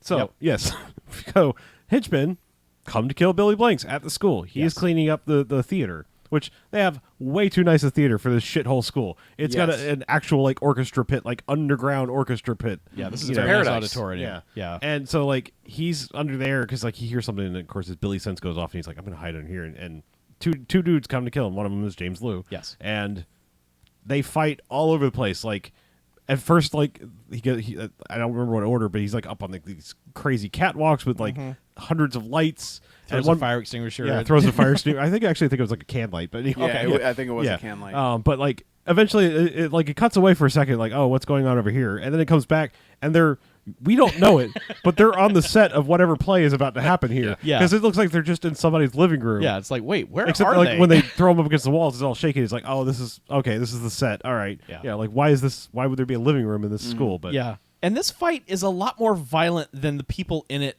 react to. Like, so, yeah, because dude's got a butterfly knife and like nunchucks or a chain or something. yeah, Billy Blanks has been slashed and stabbed. Like, he's been slashed in, like, the leg, and then he Yeah. gets stabbed in, like, the shoulder. At which point he has lost the ability to fight, and it is just these two dudes kicking him in the face over and over and over again. Yeah. Billy Blanks then gets the knife away from one guy, or pulls it out of him, Yeah. and stabs that one dude in the shoe. Yeah. That dude does not react like he just got stabbed in the shoe. James Liu, it should be noted, like he self-defenestrates, or what's the opposite? What's infenestrates? Yes. Defenestrate is Yeah. if you go out a He's window. still Well, going no, through I'm comes saying in. he came in the window Yeah. first. you go through a window. Okay, well, think. he defenestrates. I think we into had the this set. argument Oh. 250 episodes ago. That's called a Beatlesing. Yes.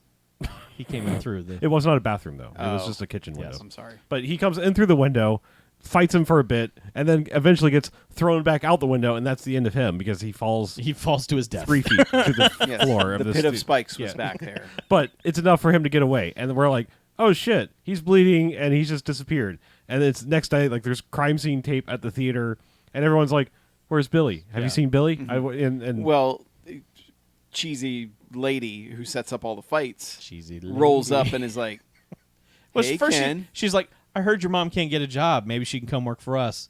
Oh, by no, the way. she doesn't say that. She's like, money's tight. Yeah. Wonder how you're going to make more. Yeah. And then says, Also, where's Billy? yeah, well, and she goes like, yeah, well, I like to get what I want. why don't you ask your friend Billy about that? Mm-hmm. And he's like, what? The hell you say? Yeah. Yeah. Yeah. But he runs around school for a half a minute, like goes to the theater, and there's crime. I don't know why he knew he was in the theater, but he gets to the theater and it's like, crime scene tape, and Brian James is out there. He's like, hey, get back to class. Hey, kid, get out of here. And he goes and finds Ducky, and it's just Yeah, like, they're getting that guy have off you the seen pit of Bi- spikes. And of course, Ducky can't not be like a glib asshole because he's like, have you seen Billy? Like, dude's obviously in a panic, and he's Yeah. just like, oh yeah, had breakfast with him this morning. It Yeah. was great. He's Yeah. like, It's like, what the fuck, guy? like, Where's Billy? Read the fucking room here, dude. Yeah. But yeah, he's just like, for half a minute, they're like, oh my god, where's Billy? And then it's just like, we don't care. Billy vanished. Yeah, Billy like vanished. Jimmy Hoffa. And then that's Yeah, what well, he says. then he immediately gets in a fight with Tom. Yeah. And that's when he, like you said, he asked Christine Taylor out on a date, and it's just like she says no, and There was also a point the next day after Billy Blanks and his partner went to the underground fight club. The cops, like the full squad, goes back daytime to the underground thing, and they right. bust in and they're like hut hut hut hut, and it's just like, the fuck, this isn't an underground fight club. Yeah. Because it's 10 a.m., you dumb shits. But they're just like, well, we should probably get out of here. We really have no reason to I be mean, here. You would think cops would know that fight clubs work on the same principles as strip clubs. Yes. Like, don't go at breakfast. No. That's the worst idea. They get in there and they're like, ah, shit. This isn't what we thought it was. you really don't Fuck. want those flapjacks. No. No. But yes, there was almost a fight with Tom in the time from Bill. This is where Brian James is in the background. They're like, oh no, it's Kowalski. Yeah. And then like that's when the lady of their gang comes up. It's like, why don't you settle it tonight for real in the dojo? And he's like, yeah, 8 o'clock. Fight you in my dojo. It's on. Yeah, and then everyone's like, ooh, it's on. And then all of a sudden, they're printing up flyers and passing them around at school. Yeah. Come see the fight between Come see Tom. the fight at the Underground Fight Club. Yeah. Actually, I think that happened after the date because if it was the same night, they wouldn't have gone on a date that night. Right. Anyway, he meets up with Christine Taylor. He picks her up, but like suddenly they just have a roaring fighter in the middle of nowhere, and they're Yeah. toasting marshmallows, and they talk, and they're like, yeah, okay, we're in love now. Yep. Yeah. But yes, next day, that's when Tom's like, hey. Yeah, well, Yeah. they say they're going to fight on Friday night, Right. Friday at night. 8. Okay. So they have the whole week montage of both of them training, And also, along like- with like awkwardly running into each other at school. Or like ducking around, and like, oh no, Yeah. hope Tom doesn't see me. But yes. Mixed with kids passing out fucking flyers to the secret underground fight club yeah, where it just says fight of the century, Tom versus Ken or whatever. And it's just like, that's the worst Hey, billing the first ever. rule of Fight Club is pass out flyers. No, it is not. The second Well, rule of I Fight mean, Club is we had you get established two rules drink to the minimum. Fight Club. Yeah. Yeah. Yeah. I just love that Ken is just kind of gleefully training throughout the week with his buddy, and there's and never nobody knows where Billy Blanks no, is. there's not even a like, hey, Nobody cares. check his office, check. The only time it's brought up is like 45 seconds before he's about to go into the actual Yeah, fight. he's like, have you seen Billy? No. All right, well, I gotta do this. Yeah. And Ducky comes up in like full like Miyagi chilling at home robes. I mean, it's literally like the exact same kind of robes, basically. Yeah. But he's just like, yeah, I'll be your coach, I guess. And Christine Taylor, of course, has gotten into like the full like, no, don't do it. Like, no. It's like She's like, you can't win. It's like, thanks, Talia Shire. I really appreciate you. yeah. But yeah, it's on. Like they're at the thing, and it's just like the fight starts happening, and he gets some hit shots in, but he eventually- dodges for a while, He dodges for a while, and then gets some shots in, and everyone boos. It's just like, this isn't a fight. Boo. Yeah, but eventually he starts kind of winning and wins the crowd over somehow. A but- little bit, but not much. But Tom eventually just beats his ass. Yeah. Just beats him down. Just beats him and beats him and beats him down. And then he's like on the ground bleeding, and he just looks up over at Christine Taylor and Ducky, and then just like a bullet through the crowd is Billy Blanks, just like, hey, I'm here. And it's just like, oh, he's here. I can win now. Yeah. He regained his abilities.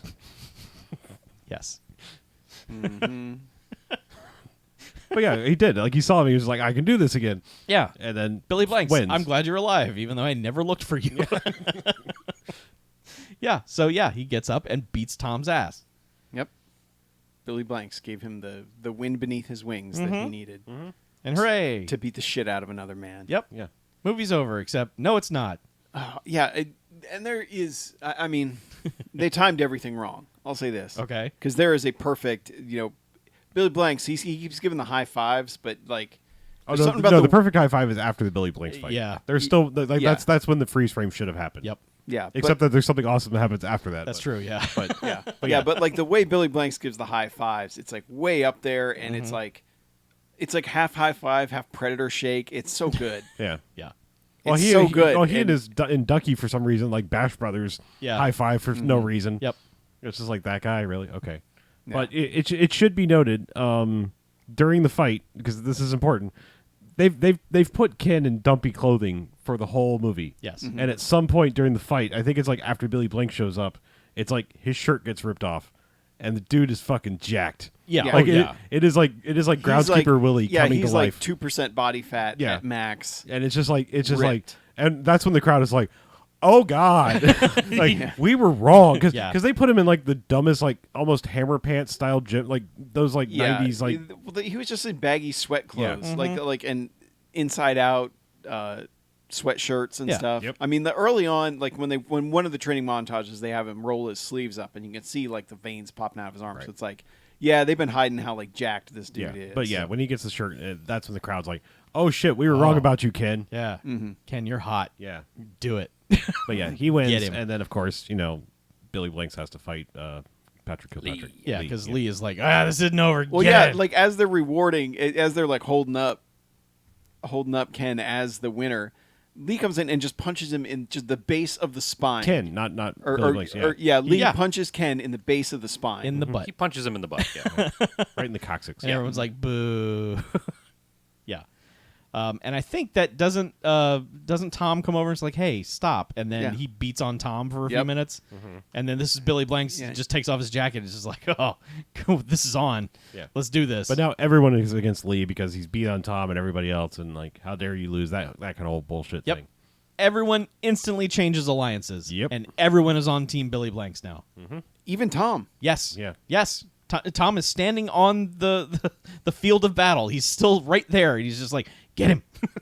Get him, Billy Blanks. Get him. Yeah, but needless to say, Billy Blanks wins. There's nothing like there's no like move that's like particularly awesome worth pointing out. He does this like some flying scissors yeah, thing. he where- does this flying scissor kick thing, Yeah. takedown thing, and basically like makes the dude hit his head on the mat, which is I think kind of like the final blow. Yeah. But he gets down and everyone's like, "Fuck yeah, fuck that guy." We were totally behind him last night, but Yeah. fuck that guy Fuck now. the owner of this club. Yeah, Fuck him forever. yeah, but this is where we get the like Billy Blanks stumbles over because he's gotten fucked up too. Like Yeah. it Well, he's wasn't still injured from the beatdown he got. true. He does still have a knife wound somewhere on his body, but yes, maybe two. But yeah, he just kind of stumbles over and he's like, Ken is like, "You did it, man," and he's like, "No, we did it." And this is where they like high five Yep. predator handshake thing, and it's like freeze frame, except it doesn't. Nope. Because like the cops show up. Yeah. And Immediately. everyone's like, oh, shit. Which Ducky said, "I don't think this fight should happen either, Christine Taylor. I called the cops. I told him to be here at 8. Or shit, was it 9? I don't know." Right. But yeah, I guess we're to believe like an entire hour went by that he was a dumbass and called him for the wrong time. But Probably, yeah. they eventually show up, and the best part about this is like that totally should have been the freeze frame part of the movie when they were like, "No, we did it," and freeze frame credits. Except the announcer guy, who's like we've barely heard, like all his job really, he was not like he was calling the fights. No. Is he would just introduce the people come out like, "Oh, this is so and so. He's a 3-1 victory. Blah Yeah. blah. And here's your master Lee. And then. But like he's not like play-by-play calling or anything. But he goes like, "Ladies and gentlemen, if you could please calmly exit," because he's just Well, getting, he says it like super fast. Yeah. He's like, "Ladies and gentlemen, please calmly exit the building. You gotta go by." no, he gets run over Yeah. by the crowd. Yeah. It is like a "What?" Yeah. Either that or he's yoinked out of there by the police. It's pretty great. It's though. a pretty good, like, why did they dub that in? I'm fine that they did, Yeah. but yeah. But yeah, like police arrest him, and of course it's like all the bad kids are now like, "Hey Ken, I'm not gonna shake your hand, but good job, sort of." And hey Yeah. Billy Blanks, will you train us? Because I need a new our dojo. sensei's kind of a douche nozzle, so if you could do that. He's like, "Sure, yeah." And then the police guy comes, his ex partner comes over and is like, "Hey, the police force is thinking about teaching self-defense because what do you say?" Yeah, And he's so just now like, Billy Blanks has all these jobs, and the school doesn't have a janitor. Yeah, well, that school is never going to get clean. I mean, let's face it, he was not a good janitor. No. No. He should have cleaned out that dude's locker before he got to Yeah, it. I mean Yeah. the fact that like his lair is nothing but drippy pipes, and Yeah. he's got hanging car doors and hubcaps and Home Alone paint cans for no reason, just It hanging did everywhere. seem like that was going to come into play at some point, and it doesn't. No, it doesn't. It's part of like It the was dodging. used for a training sort of thing. yeah, but like the car doors never do. No, I just wanted someone to get like cymbals crash. Like Tom runs in and they both throw those car doors right at him and it just crash. But yeah. Out of Kabong. But yeah, Yeah, they it's celebrate. over. And it's over. Yeah, they celebrate. It's over. Yeah. Showdown. The only other notable thing is that as we're watching the credits, just because this is so fucking stupid, 90% of the music was done by the same group. It's like what was it? RTM? Right? No. DTM. Down to Music? I think I said Down to Music. DTF. No, that was No. not DTF. Yeah. DMF. It's some. DFM. Yeah, do not resist. Down for music. Yeah. Sure. DFM, sure. Yeah. But anyway, yeah, it's just a library of music that they got. But like the publisher of the music. But that's all one thing, and maybe it was on those, and we just didn't notice it. But like, there's 2 songs that had lyrics that are by another group, which was like ARTS or something like that. I don't Yeah. know. They, Splar. both. I'm saying both the groups were like weird acronyms. Yeah. But we noticed at the end, production company. I can't even say It was produced by Fart Game Music. Yeah. Fart game. 2 words, right? Fart No, Game. Fart Game was one word. It was one word. Yeah, Fart game. Fart Game Music Inc. Yeah. So somebody went to an office and said, "I would like to register a corporation." Fart Game Music Inc. Somewhere ASCAP has Fart Game Music. Yeah. Like Yeah. as a publisher. It's great. Gotta work on your fart game. Yeah. That's it. There's no Stargroves or anything like that. It's mostly all pan flutes and saxophones and most of the it's a really kind of a shitty soundtrack through most It of it. is. Oh, don't Google Fart Game Music, by the way. Really? Oh, Aw. I tried on my phone and I just got nowhere. Yeah. I think you need to put it like in quotation marks. I don't know. DFM, by the way. It was DFM? DFM. Yeah. Yeah. Down for music. Right. It's not just FM, it's DFM. Fart Game.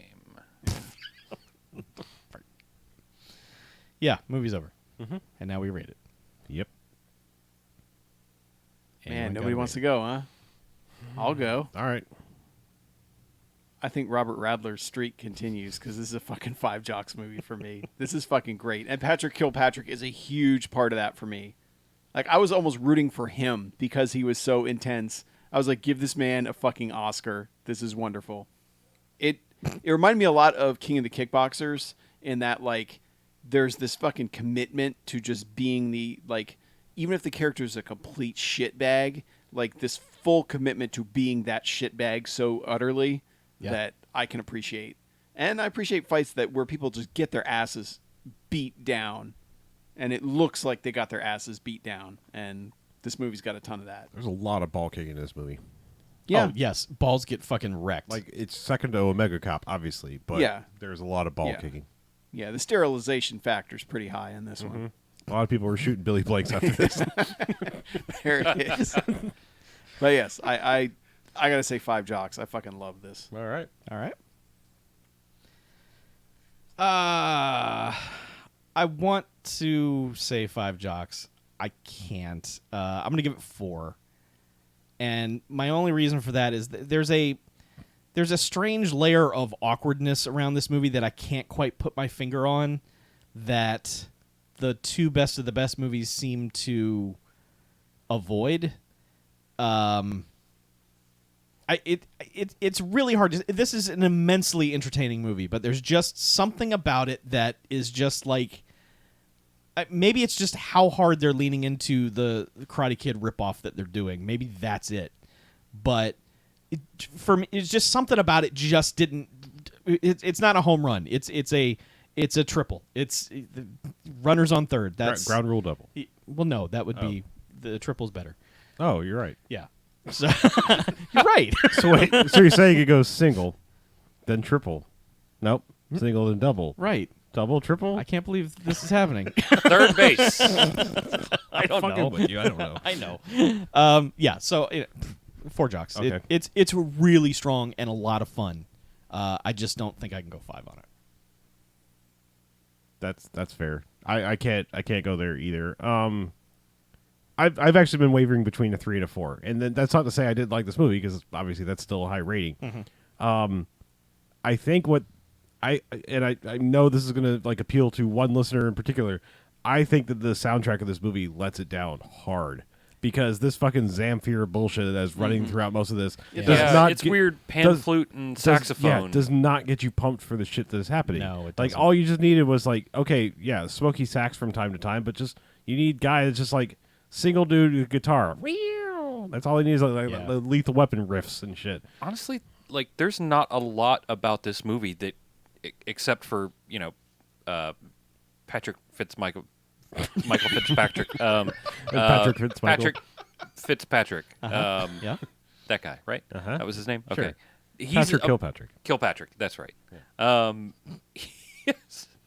Sorry, I just wanted to make a joke about the name, and then I totally forgot it. He's about the only thing that I feel like really gets this movie pumping for some reason. Like He's the only one that's like bringing the level. I do agree that like there's a lot of good stuff going in this. Like there is. I like the Ken, even though he's like for the first like 20 minutes of the movie, you're like, you're a fucking moron, Ken. Stop it. Yeah. Like just stop it. Yeah, Mackie was rooting for his death. Yeah. It's like, now you turn the corner and die, Ken. I was rooting for Tom and Lee the whole movie. Yeah. Tom Lee. Want to search You're his kids. rooting for Ken's Tom Lee death. Yes. Oh, God damn it. By Tom. Got him. Tom. But yeah, I mean, I think I can go 4 because I like enough of the components of this movie. The soundtrack, like I said, just really lets this thing down, and I'm not normally someone that really cares or notices, but like when you've just got such disparate music playing to what's happening on screen, it's just like, what the shit? You know, it's sort of like it's like the Lady Hawk principle, where it's Yes. just like this soundtrack fucking sucks and Yeah. doesn't match this at all. Maybe it's fine on its own. I don't care about your fucking Tangerine Dream or whatever the fuck that shit is, but I'm saying like that may be fine, but it doesn't belong in this fucking movie. But yeah, but I mean, I I'm like with you. I like so much of what's going on in this movie otherwise that it's like I'm going to forgive it, and yeah, it's just I don't know if I'm angry or happy that they just went ahead and like were like Karate Kid, huh? Right? You know, like at least it just kind of broke the tension of like, okay, at least you're aware that you're beat for beat doing the Karate Kid right now. I was happy that they at least mentioned it, Yeah. but still. And then it just felt like from that point on, it was like, all right, we're going to go do our own thing. Yeah. Because I feel like the movie really got better after that, where it's just like, oh, come on, guys, just this low rent Karate Kid thing. I don't know about this. Right. But yeah, 4, it's pretty solid. Yes.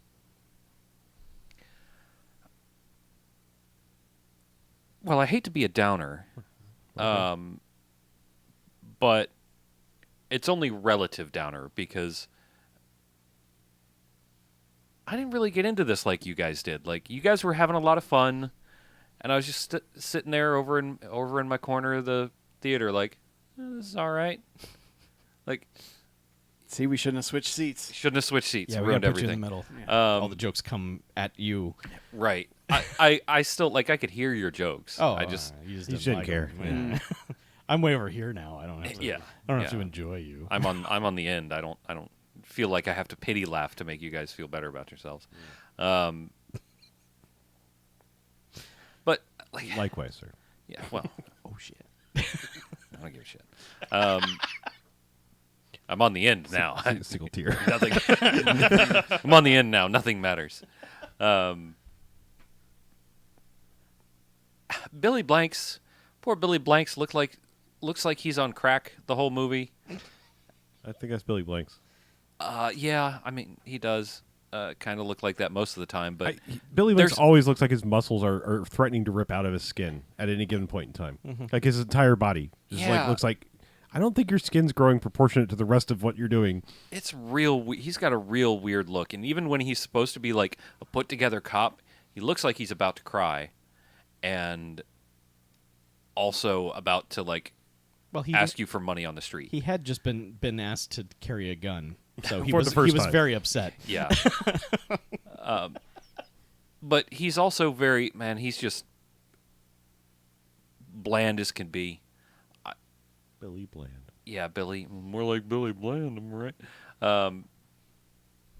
He needed to have less dialogue. His role is fine, but Yeah, you don't need Billy Blanks talking much. No. just kick dudes' heads Even off. the talking he does is way too much.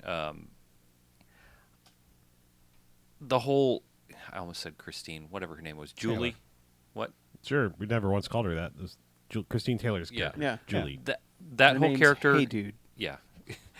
Hey Dude was kind of Wishy-washy? yeah, she was really. I'm not doing a great job of telling you why I don't Well, think she this was is a five prop. jock. She was Yeah. she was just there to whatever the conflict of the scene is to act the opposite of. Exactly. She Like- was just there to be a contrarian. Yeah, she it's was like a dude on the internet. Yeah. Just there to argue with you. Like, hey, I like you. Um, Ew, get away from me. Oh, hi. Hey, Yeah. do you like me now? No, Yeah. get away from me. Ken is an idiot. But overall, I think this is probably about a 3 Jocks movie. Okay. So that's what I'm going to give it, is 3. God, the soundtrack needs a bad makeover. Yeah. I will say that we've got the Blu-ray here, and I don't really like the picture on the cover. Like, it's not that great because it's like, hey, this is a Billy Blanks movie, and he's just a shadow in the back. But the design of the cover, the treatment of the cover, Yeah. is real nice. It looks like they've made it look scuffed up and put a bunch of fake stickers on there, so it looks like it's Old school. actually from a video store. Yeah. So that's really cool. But yeah, 3 Jocks. Also, their opening Blu-ray logo is pretty rad because it does a tracking thing. One last thing, if you're doing a CinemaSins tick down, there's the most blatant boom mic I've seen in a shot in Wow. a long time. Yeah. And it's funny because it's like it's for a scene where there's no dialogue, like not from the characters. Like it is just like when Ken goes to class the first time, like one of the asshole dudes like has his feet on a desk so he can't go down the row. Yeah. Where he's been told to go. They don't say anything. No. Like there's just like you hear this shuffling of books and things like that, but it's like, dude, a boom mic in the entire quarter shot of the movie Is right in there. Yeah. It's weird. Yeah. Ding. I thought for sure I might have seen some lighting rigs Yeah, probably on the sides of Yeah. shots a couple times too. So I don't know. Maybe it's a framing problem. possibly. Anyway. Yeah, I'm sure it was a 4x3 VHS thing for many years, and they were Yeah. like, we don't care. Yeah. Yeah. All right, well, let's take a break, shall we? Yes. Okay. All right. I have You have a movie BJ and I have a thing. together. The movie. Same movie. I'll talk a tangentially related movie, but only briefly. Tangentially. Tangentially. Tangerine dreamily. And then I have 2 other things to Oh, mention. Jesus God. Shut up. 2 other things. I literally never do that. Just sit here in the second half every time. Nah. It's true. Nah, son. You're like, I watched 18 movies on my break. Well, I do, but Okay. I want to be quiet in the second half, so here's some bonus content for you live stream people. all right. I've consumed all of Deadwood. Yeah, you have. All of it. The entire show and the movie. Yep. Ask me anything. Did you like it? I like Deadwood. I like Deadwood. I like Deadwood. I like it a lot. Okay, good. What's going to be the next show? I think it's time to revisit Breaking Bad All right. with the mentality of like, hey, I already hate Skyler, so she sucked on Deadwood, so she's probably going to suck on this show man. There you go. Oh. Oh. I don't know. She like, I think it's just something about her. Like her character has every reason to be the way she is on Deadwood. It's just like there's something about her face. It's just like, no, I don't like you. She's got one of them faces. It's just yeah. Oh, it's like man. you seem like a very unpleasant person in real life and on screen, and maybe she's not. But I don't think she is. I think she's just always cast as the wet blanket. I know. It's Yeah. just- God. Skylar and Marie. Oh my God. Those two. but yeah, I mean, Yeah. Chuck and I have had words about a major character on Deadwood, but I just realized what I said. I yeah, get it, yeah. Yeah. but I know who you're talking about. I get it. yeah, I don't know. I feel like how it played out in the movie was satisfaction enough. All right. Yeah.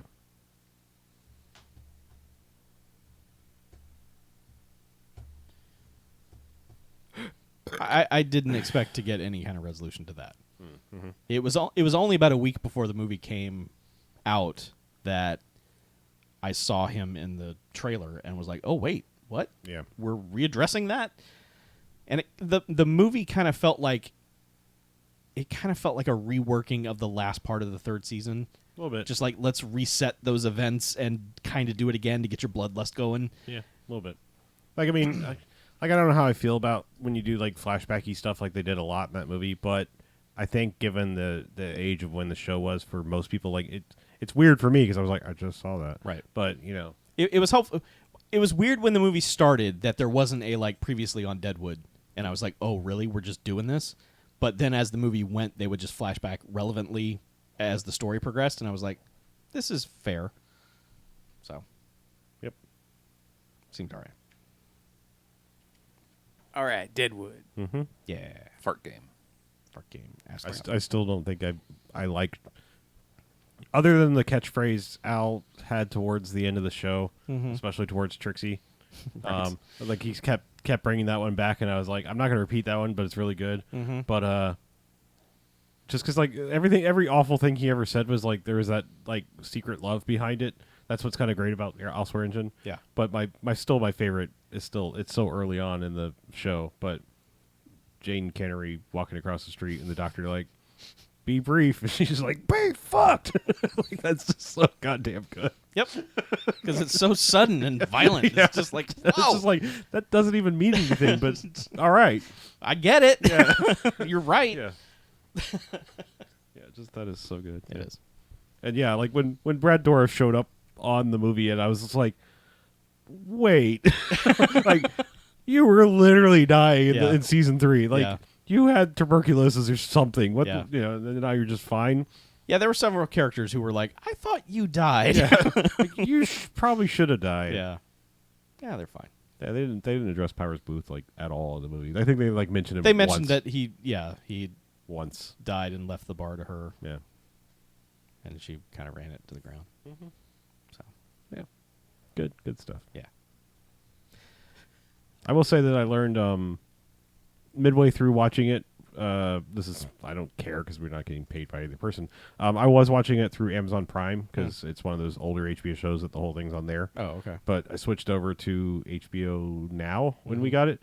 Holy fuck, the compression on Amazon was dog shit. Yeah. Like, I never realized like there were so many details in the intro sequence, because obviously that's the thing you're going to see over and over and over and over again. Right. There were so many details in the intro sequence that I just totally didn't even catch until like in the third season, because it was like that resolution was just so bad. Like I had no idea like the puddles were like reflecting the major landmarks and the, stuff like that. It was just Right. like, oh, okay, I thought a horse was just stepping in some water. Right. Yeah. Yeah. Anyway, but that's it. There's your bonus shit. There you go. Deadwood. Enjoy it. Let's do a second now. All right. Okay. All right, welcome back. Hey, BMFcast, second hey, BMFcast. Hey, Yes. BMFcast. Y'all have seen a movie. Chuck and I, we hand in hand went to a movie together. Wow. That is not true. This is an interesting pairing. We went on different days to different theaters, but we saw the same film. Right. We saw. Probably went with different people. I probably would wager we did. Yeah. Uh, Did you go with your wife? I did go with my wife. Oh, I went with your wife too. Oh, okay. Well, that's fun. So she sat through 6 hours of Quentin Tarantino's Once Upon a Time in Hollywood. Once upon a feet and once upon a time in Feetlywood. I don't know. Yes, he likes feet. Everybody. That would be Once Upon a Time in Hollypod. Oh. What? Let me just say what I need to say about this movie, and then I'll let you okay. say what you need to say. I can't fully express why I like this movie because it's very specific. There's a very specific thing about this film that I will not mention until more people have seen it. That's how it has to be. I will say that going into the movie, I had no idea what to expect. Even though, Same. I mean, I've seen all the Tarantino movies, and there's kind of a vibe in all of them that once you get settled into, you're like, oh yeah, this is a Tarantino movie.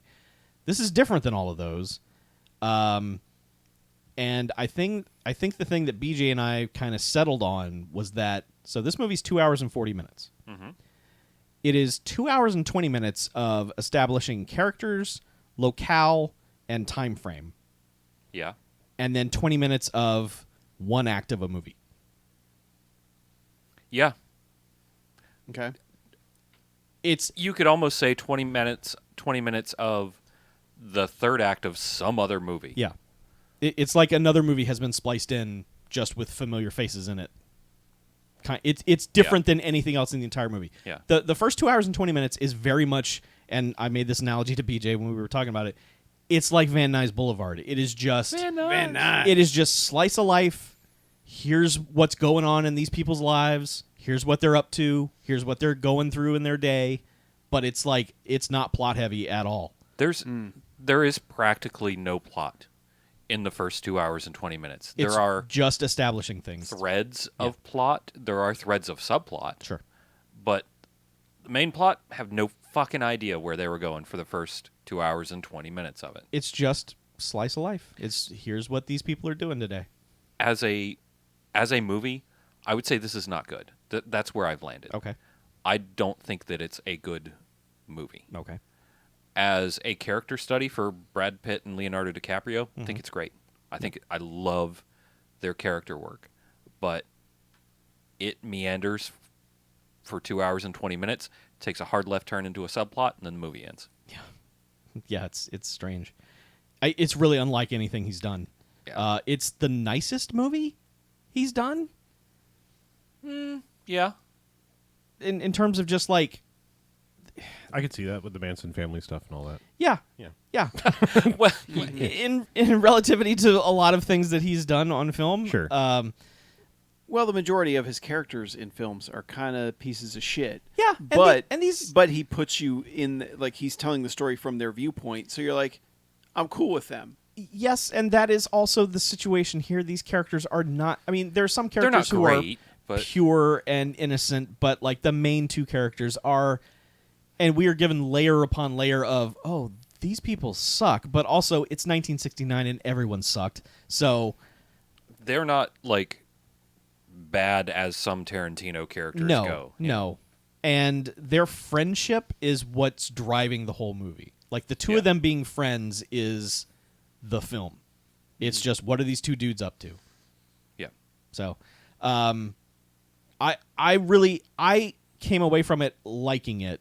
I feel like I should see it again now that I know what it is to be able to fully judge it. Because at the time, I just kept like, what is this? Like, what is he doing? Like, am I missing something? Is there a thread underneath this that I'm not seeing? Because it seems like nothing's happening for a very long period of time. I'm enjoying the performances and like the situation that's going on, but these are just conversations. Like, yeah, I realize like if you boil down Pulp Fiction, there's not a lot happening in it, but every scene is important in some way, shape, or form to the plot. This movie isn't that. This movie is just this guy's doing a thing. I do wonder, like, if, okay, let's say somehow we could, like, step out of time and Pulp Fiction's his 9th movie. Okay. Would we look at it the same way? At Pulp Fiction the same Yeah. way? I mean, I'm just saying, like, I mean, or was it, like, was it just because we were like, holy shit, I've never seen anything like this? That's the thing about Pulp Fiction, to me anyway, is that is a defining moment in movies Sure. because Yes. it hadn't been done like that before, and then so many movies chased it Sure, that it absolutely. became a Yeah. whole genre. Yeah, it is a thing that, to me, seeing that for the first time was like, wait, there's no rules happening Yes. anymore. Yeah. And it was like, and you know, I obviously there's stuff from Pulp Fiction had been done previous, but it wasn't like this big mainstream thing that like my friends who never watch movies were like, oh man, did they really do that? You know, like people, like normal people, not movie people, were like, okay, what the fuck is happening here? Right. And I think that's the big difference with Pulp Fiction is those rules have already, it changed rules for what, you know, how you could tell a story in a movie and how you could what you could get away with, what you could do, how you could structure it. You know, you could structure it like a book and it would be fine. And I think, I don't know how that would work now because it's kind of like, all right, it's the thing that made that big change. And now you take that thing out. Would movies have changed in that way? Would somebody else have done it? Would it, you know? Yeah, it's like asking if Star Wars came out now. Well, I think I'm more Yeah. like, I mean, It's kind of that defining moment. I don't mean just to say, like, I don't like anything in between, but I mean, to me, Tarantino's never topped Pulp Fiction. Most directors work towards a better thing. Oh, I agree with that. And I don't think like he's ever even come close. I agree with that wholeheartedly. You know, I mean, like that's just one of those things. Like, I mean, I feel like so many directors, it's like you should be getting better at this instead of like spinning your wheels. Don't get me wrong; there are techniques he's learned that are better in other movies.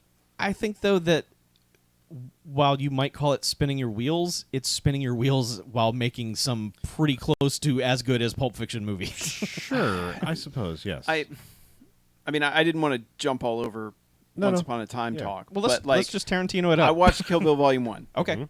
over the weekend. And that movie's fucking phenomenal. Yes. Yes. And the thing is, he speaks this dialect of movie that nobody else speaks the same way. Mm-hmm. And so it's instantly recognizable, and it's also his. And it can't, like, everyone tried to chase it in the 90s, and they were never quite there. Right. And there's this level of something that he does, and I don't know what it is. And I think each movie, he's not necessarily chasing Pulp Fiction. He's just chasing, all right, what if I straight up made a blaxploitation movie and I made Jackie Brown Happens. Mm-hmm. You know, what if Shaw Brothers, I want to make a fucking Shaw Brothers movie. Mm-hmm. I also want to make a Western. Mm-hmm. You know, so this is Kill Bill, is those two things, you know, and it's taking these tropes that when you look at them on their face, cheesy as fuck, should not work in any way, but somehow always end up fucking awesome. Mm-hmm. And there's something that happens there that I don't know what it is he does. Sure, and that changes that. That and is not me putting any of his movies down. No, I'm I just know. saying, yeah, like I mean, and Hateful Eight is the only one I haven't seen, which by all accounts is like kind of lower. I was going to bring bottom that tier. up because like I quite honestly don't like Hateful Eight, and that's the only one of his I can actually like say that. And I haven't seen Death Proof since the theater, and I just have no desire to watch Death Proof again. Death Proof, because it was two 45-minute scenes of women talking around a table in dialogue that just wasn't working for me. Yeah. And then, like, you know, if you 2 scenes of violence. well, all right. So I was going to bring It's that up. I think if you could divorce Death Proof from the whole Grindhouse thing, like if you could just take it out of that whole, which like, they do now. I'm just saying this whole like experience of like this double feature thing where it's just like, I think that's the other thing that works against you is like Death Proof was supposed to be like okay, it's Tarantino. This is what you've been waiting for, and it's like it's by far and away the slowest thing that's happening in that movie. It is a super slow burn to a fucking... Yeah, Planet Terror is fucking insane. I'm saying, it is a super slow burn to a fucking fantastic ending. Mm-hmm. Like, Death Proof's ending is amazing. But, like, if you divorce it from that, and you're not, like, there for 4 hours or whatever the hell it is, you know, pretty close to it, and you're, like, waiting and, like, oh, wow, I'm tired and this is not helping. Like, I'm saying if you watch it on its own, I think it's a much better movie. Maybe it's still not your cup of tea. At some point, I'll do a Tarantino rewatch of everything. Yeah. I was going to say, like, it's going to be a while. That's the thing is, like, I almost would like to reorder his movies in terms of when they came out. Because I feel like someone like Scorsese, you know, you don't, like, if he'd started with Goodfellas, or, like, that was his second or, you know, third movie, we'd be like, what the fuck? You know, how'd you work to Shutter Island? I mean, we kind of are, you know, we're already kind of are there, but I'm saying, like, he's just kind of, like, working backwards in some ways. Don't get me wrong, still make some great stuff from time to time, but it's just like, you know, it'd be like, dude, Goodfellas, like, you know, like, but I'm saying, like, dude, if you get like Reservoir Dogs, I still think it's a great movie, but it's like it's very obviously a first movie. There's a lot of quirkiness and dialogue it's clunkier than he wanted it to be. There's very much like that still feels like very much like a first movie. Death Proof is the kind of thing that feels like a second movie to me, where it's like that's got the kind of people in it where it's like, yeah, I scored Kurt Russell. That's all I really needed, you know, on the huge scale, you know, and then you work up to like something like. I don't know if you could go to, but probably Jackie Brown probably next. Yeah. You know, then it's like, all right, cachet. I want to make a adaptation, not something original. I just want to do my own thing. And then like, you know, you end up with like Pulp Fiction of like 8 or 9. You know, just say like, you know, it does in an ideal world, it's like, you know, holy shit, you've been building towards this. Obviously, Inglourious Basterds, Django Unchained, these are both great too. I'm saying like those are latter half movies. Yeah. And Kill Bill is weird to me because like to me, Kill Bill 1 is like Kill Bill 1 is. Better. Yes. Well, no. I mean, it's considerably. I'm saying like it's an anime. The second one is the Shaw Brothers. Is the movie. West? Well, the second one is like everything that's not the flashback is a Western, basically, and everything that's the flashback is Shaw Brothers. Yeah. Yeah, I guess I'll give you that too. Yeah. Yeah. And then the first one is just, God, like, Yeah. I don't even know how to term it. But and you know, in the Discord, someone said, "Oh, were you watching the Whole Bloody Affair cut?" And no, I didn't. I actually prefer the House of Blue Leaves stuff in black and white. Mm-hmm. I think it makes it considerably more interesting to me. There's a few extra shots in there that I think work better on the Whole Bloody Affair cut. Like she sees the younger one. The one they show in the original cut is the second time she meets him. Mm-hmm. And she sees him the first time, and he's like, "No, don't hurt me," you know. And then when he does it again, she's like, "Come on!" So it works a little better there. And they also take out, you know, the reveal about that happens at the very, very, very end of Volume 1. They remove that scene, so you don't know until the end that she's been on this bloody rampage for not no reason, but the main motivator Sure. didn't exist anymore, and so she's basically done this for kind of nothing. See, I think Which- that last bit in the actual proper Volume 1 version is like, oh shit, Yeah. like it's part 2 now. Give it to me. Yeah. Like, Yeah. oh fuck yeah, you know. Moving that around is It depends on what you're looking for, because it kind of kept me going through part 2. I don't really like part 2. I think part 2 drags and then just kind of limps to an ending. Yes. Yeah, I mean, that's why I think I like Kill Bill Volume 1, I feel, is like, if not for There Will Be Blood, that would be the best movie of that decade. Yeah. I can see But There Will that. Be Blood is like God tier movie making. I mean, like, that movie is so fucking perfect. Yeah. And Kill Bill is like 99.9% perfect. Yeah. Yeah. But getting back to Once Upon a Time. Yeah. Last thing I'll say about it, and I really wanted to have a longer discussion about this film. Maybe when it comes out on Blu-ray, we can all talk about it. But I had to follow Harlow's method of go to the earliest show ever. So I went like at 9:30 on a Sunday to go see this. And so I was, to the right of me was this lady who had to have been 85 years old, which bothered me when I got there. Like, I wanted to say, "Ma'am, do you know what you're in for?" There's a specific moment in the late stage of that movie that almost got me out of my chair. I almost went, "Yeah!" and like rose up out of my chair, and I scared that woman to death. not actual death, but like when I reacted to this moment, she just was like, "Ah!" So that brought me joy, but I was more overjoyed by the thing I was seeing on screen. I came away from that film thinking this is a good, not great movie. I don't know if it's what I wanted, but I don't necessarily come to movies with I want this all the time. Like, I'll go see Hobbs and Shaw with a very specific expectation. Yeah. But for this movie, I was just like, okay, let's see what this is.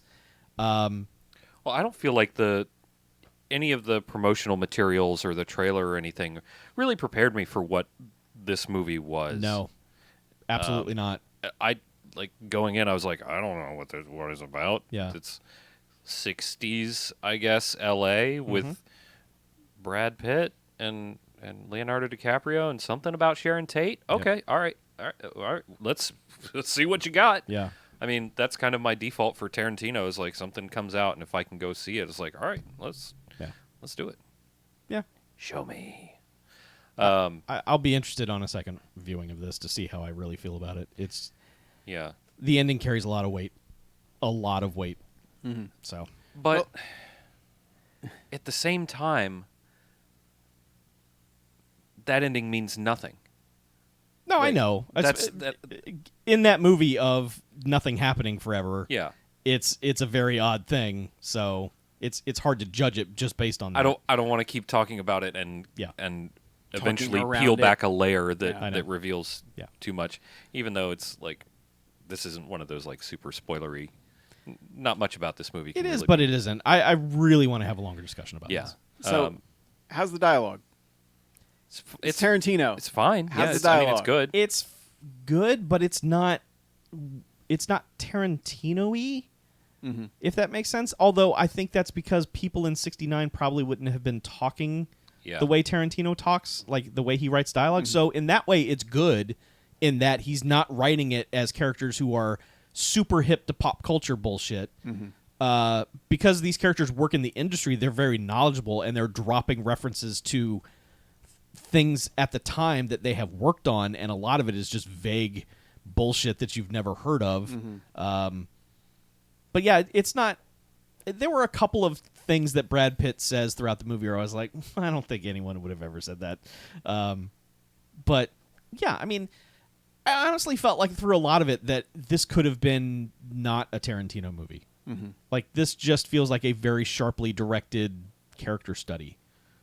Yeah. And doesn't feel like a... It's Quentin Tarantino's Glengarry Glen Ross with a little something extra on the end. Okay, yes. Yeah, there you go. Yes. All right. It's perfect. Yeah. I've been waiting to drop that on y'all. Tarantino's Glengarry Glen Ross with a little something at the end. Yeah.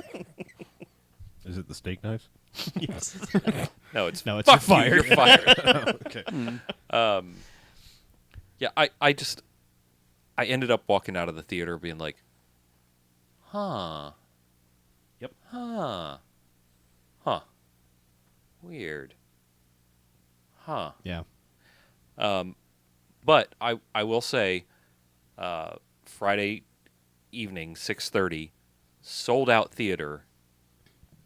Really good crowd. Good. Really good crowd. Like, Did you see it at Sunray? yeah, I saw it at Yeah. Sunday. Yeah. You're going to get a good experience I was at gonna- Sunray. at It's Sunray- tough to get a bad experience at Yeah, Sunray. that's a Tarantino crowd. Yeah. Can I spoil one minor thing? I don't know if it's a spoiler or not. Brad Pitt takes his shirt off, He does. and like there is this like woo through the crowd, and this beastly man voice from somewhere behind me goes, "Oh yeah!"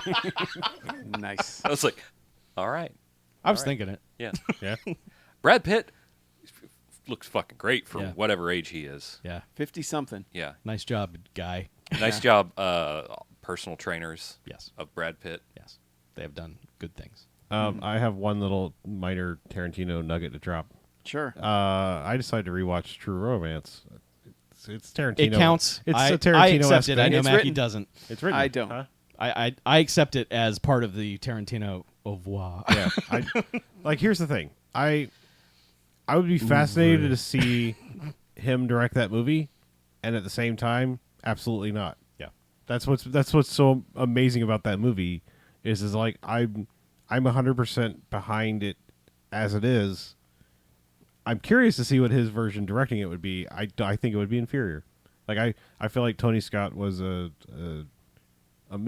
misunderstood, misappreciated director in his time, and I just feel like that's one of those things like that. Like, it really works with Tony Scott's style versus Tarantino's up and coming style. It's very much a Tarantino script. Like, they didn't change much of that. Yeah. It's not like Natural Born Killers where you're like, this is, I don't know what this is, but like, I say I adore Natural Born Killers too. I go back and forth on it. But yeah. like, I True mean, Romance, it's Oliver Stone trying too much. yeah. True Romance is very much a Tarantino script that someone else with a completely different sense of style came in and filmed. And so it's kind of interesting. Yeah, and like I adore the Hans Zimmer, like, Yeah. xylophone fucking soundtrack Yeah. and shit. Like, it works so well for that movie. Strangely, Yeah. So. Which is weird because it's like a one-note variation on the Badlands soundtrack. Yeah. So Yeah, you're right. Actually, yeah. yeah. But yeah, like that's just one of those movies that's just like, yeah, everyone's in this and everyone gets stuff to do. Although Samuel L. Jackson is just like, wait, is that? Oh, wait, he's dead. Yeah. But pro tip, just dropping that. Like, if you've never seen Badlands or Days of Heaven, like, go educate yourself on some old Terrence Malick. Yeah. You really should. Both of those movies are great. Yep. They are, and they're not super long like his later stuff. No, Yeah, no. I mean they're slow, especially Days of Heaven, but they're good. Yeah, slow. but they're not. They're not Tree of Life slow. Yeah, they're not 3 hours long. Yeah. Yep. Yeah, I love both those movies. Okay. Anyway, yeah, True Romance is great. There's very little I would change about that movie. I mean, there's some weird-esque casting, I guess. Like, it's just from time to time, it's like, What, Bronson Pinchot?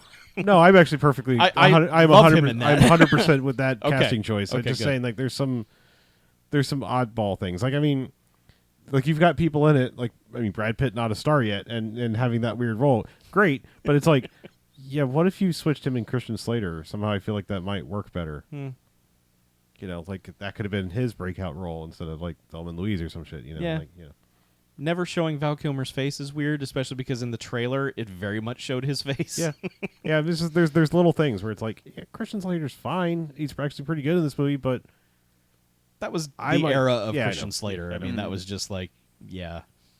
Yeah, I guess I need to rewatch that one. It's been a while. it's real good. So okay, what did you watch it on? Television. Just like one of the What cable service? services, or do you own it? Or Yeah, I had an HD copy of it. Okay, was it the R-rated version or the unrated version? Because there's a difference in the ending, and one of them drives me fucking nuts. I don't remember. I mean, I don't know. Like, I honestly didn't really look at the cover. Does Patricia Arquette take the final shot at the end in the shootout?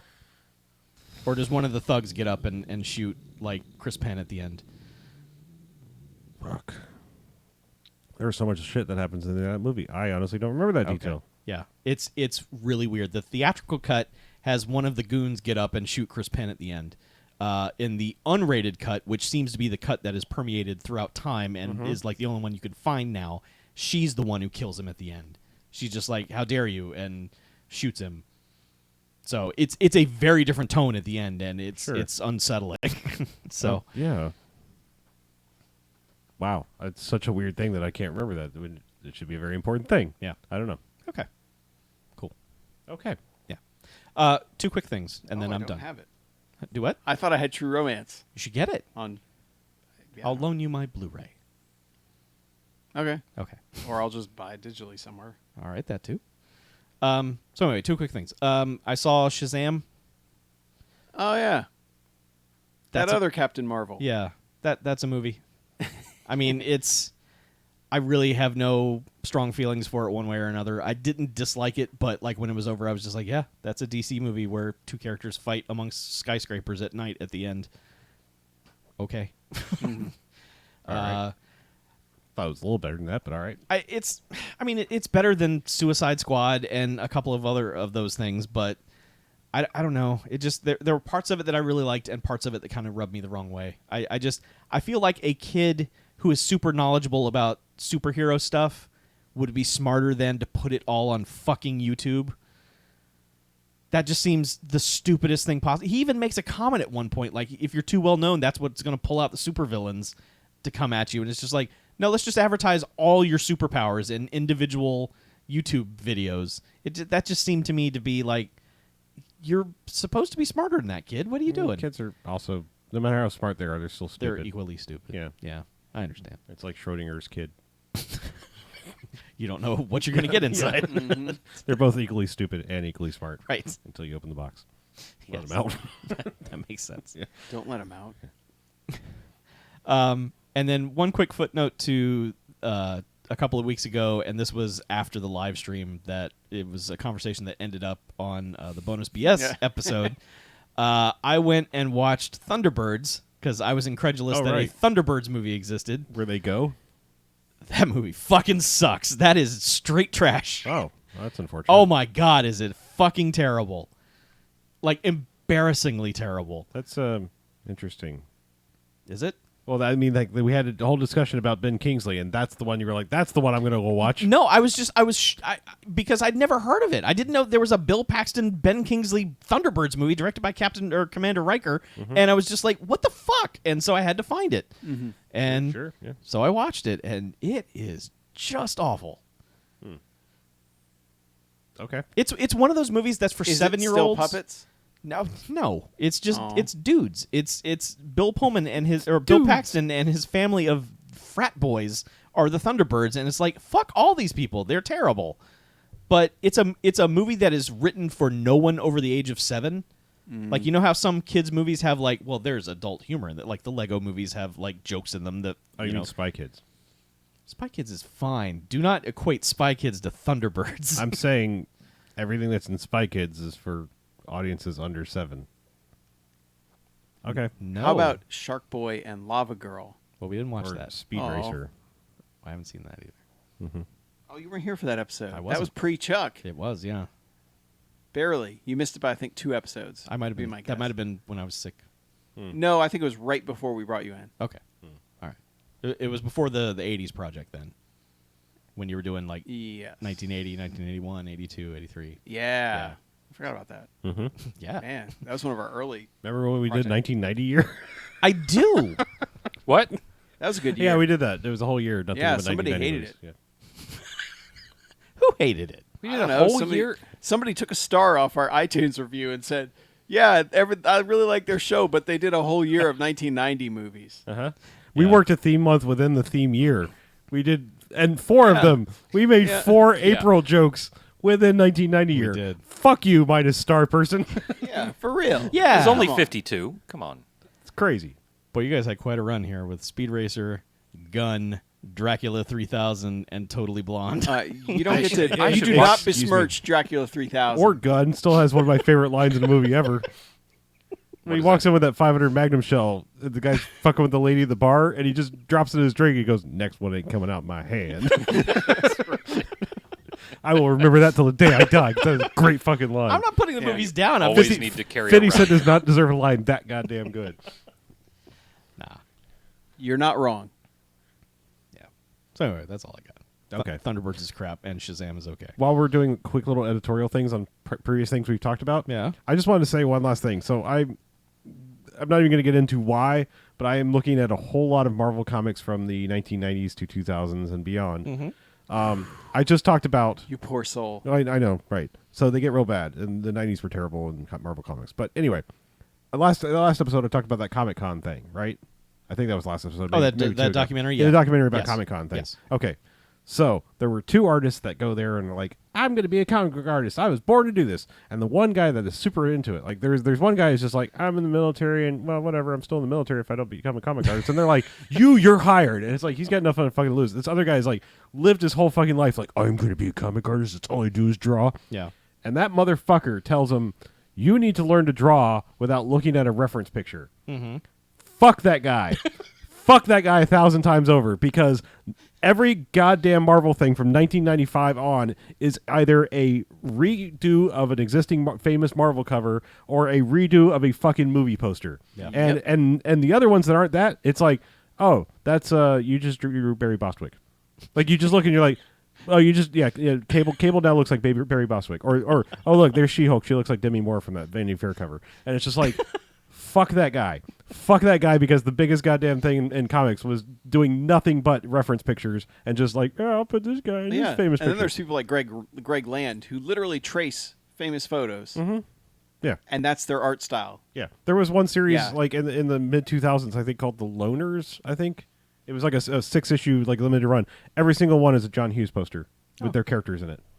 And I was just like, fuck that guy that said that in that goddamn documentary.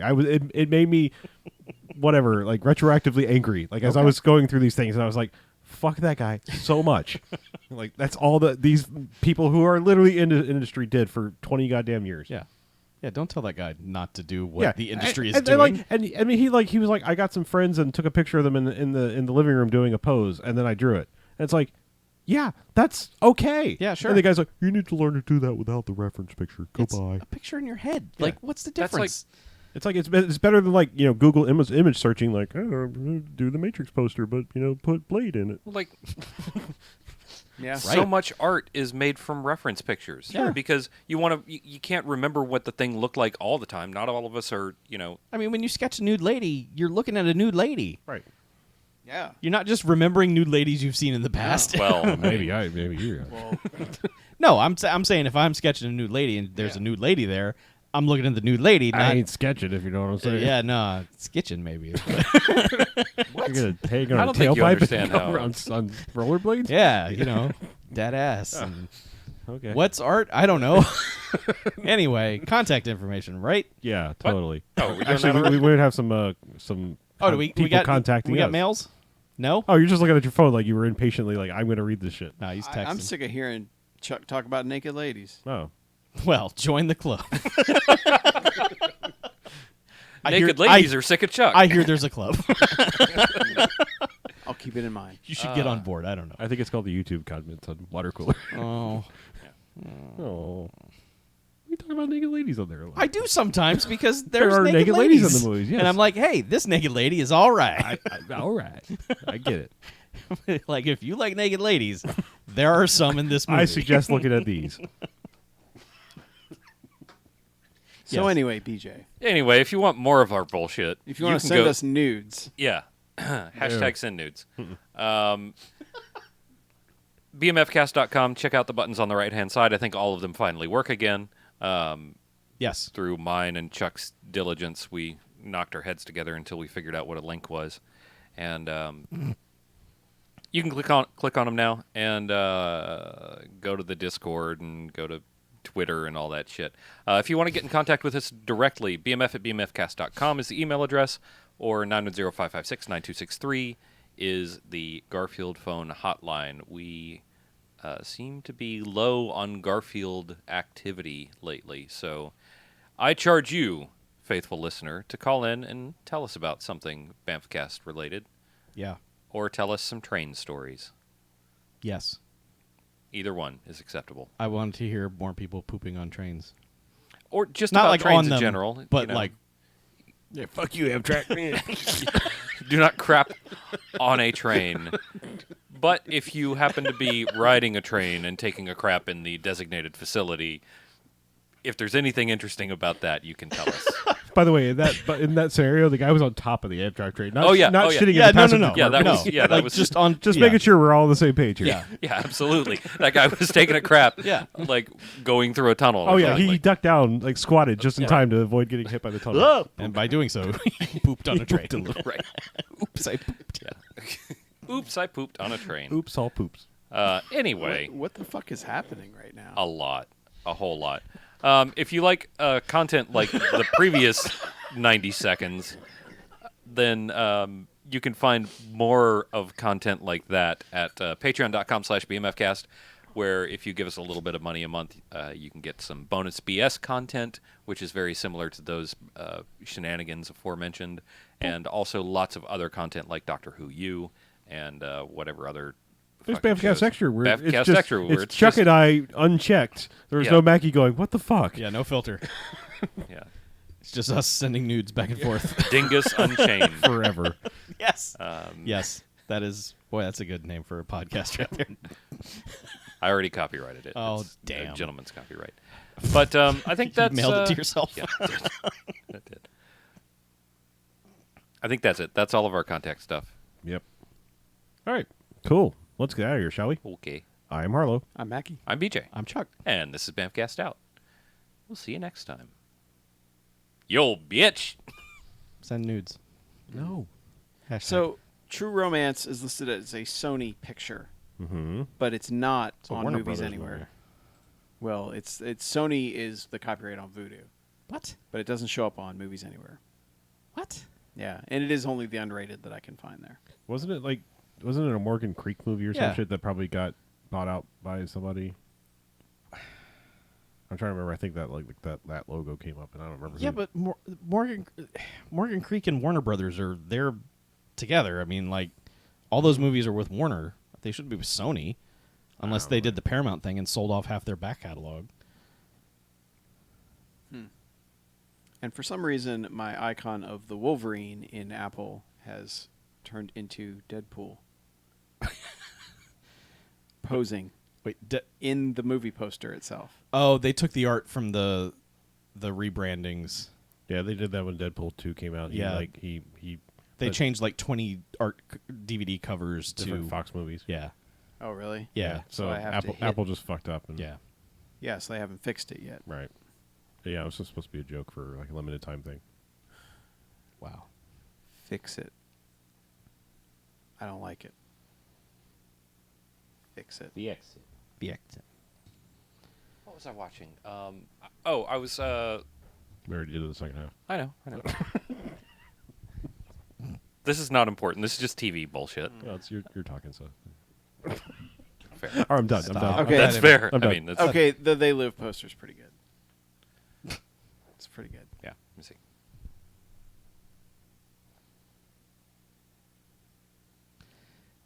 Yeah, the copyright is with Sony now for some reason.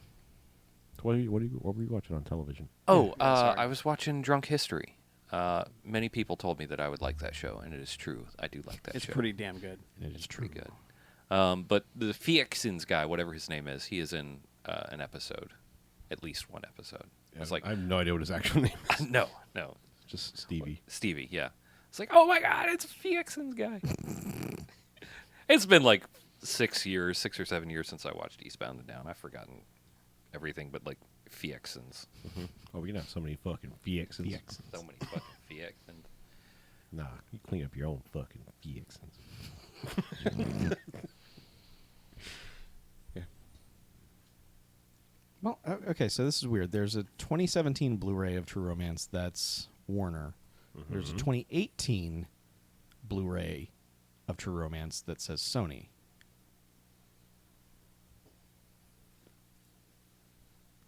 That's I don't know. just weird. But it looks like the only thing on Blu-ray is the director's cut. It's just weird. It's a weird. And is that an actual director's cut? Okay, the thing that I am there's a couple of other things that are in it, but I think the thing that I'm mentioning, which is who fires the final shot at the end, I think the director's cut is what it was originally scripted to be. The studio changed it for the R-rated theatrical cut to make it so that she wasn't a horrific murderer at the end, because Okay.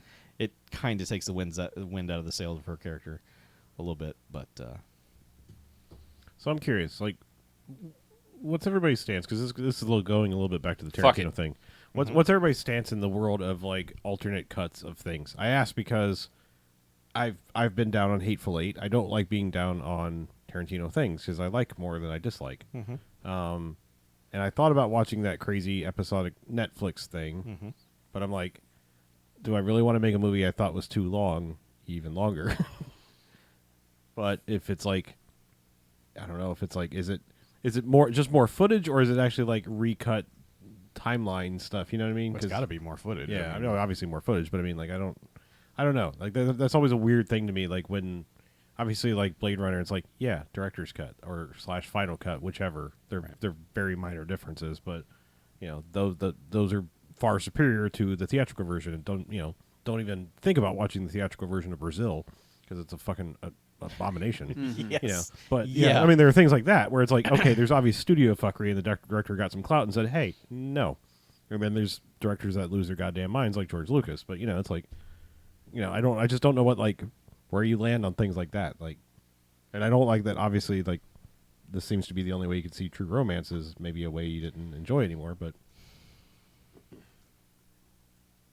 so yeah, I don't know. It's a weird thing. And I'm not sure which Hateful Eight I should try rewatching. Oh, there's a whole nother ending to True Romance. There's a third ending. Oh, This is weird.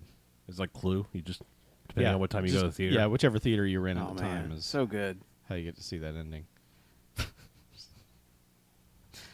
Yeah, I don't know. Yeah, I kind of want to just go read like what are the changes to Hateful Eight, yeah. because I've seen the movies. Like it's not going to be spoiled for me, Right. So maybe I'll go do that and then let you know. I'm just curious. Yeah, they took out the intermission. They include several new shots and scenes, is all it says on IMDb right now, currently. New shots in scenes. Okay. Yeah, because apparently there were like What about new zines? Apparently the roadshow cut had like 6 minutes of footage that wasn't in the regular one, and then it had intermissions and shit. And Whichever cut you overtures. like best. That's going to be my answer to that. I mean, Sure. because sometimes you have lunatic directors who have no fucking idea how to edit their own films. Yeah. Sometimes you have lunatic studios who ruin an artist's vision. So, Then you have weird ones like that thing you do. The director's cut for that is shitty. Mm-hmm. It's bad. Like it really breaks the flow of that Well, movie. the late '90s also just had a glut of Oh, all sure. right, DVD. Yeah. Like something about Mary has an extended cut, you Right. know. And it's like who fucking cares? Like you just added more stuff that. Yeah, that movie was already like nonstop Jokapalooza, different situations coming up. Well, and every it's just 20 such a seconds. disregard for actual like intent, Sure. in the filmmaking process to be like, no, well, this scene can go here. I'm now. just saying, like that thing you do. It's like the hour mark where they get to their first show. Mm-hmm. It's fucking weird. It is all in the first like lead up to them becoming famous, and it's just like all this extra bullshit. It's like okay, I think Before they play any show? yeah. Wow. Or maybe not the pizza joint, but like their first like real show, like the Pittsburgh show or whatever. It's just like before it's, like the road show. yeah. Stuff? It is like all build up, and it's like, dude, get to like being famous and having a fallout. That's all where that. the interesting Yeah, stuff. yeah, exactly. Yeah. Well, that's. I mean, it's where just like some it is interesting so stuff. slow, and it's like this is so unnecessary. Well, I mean, I'll say so. JFK is one of my favorite movies.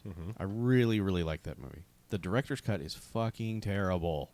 And for a while, the director's cut was like, it seemed like that was going to be the only thing that existed.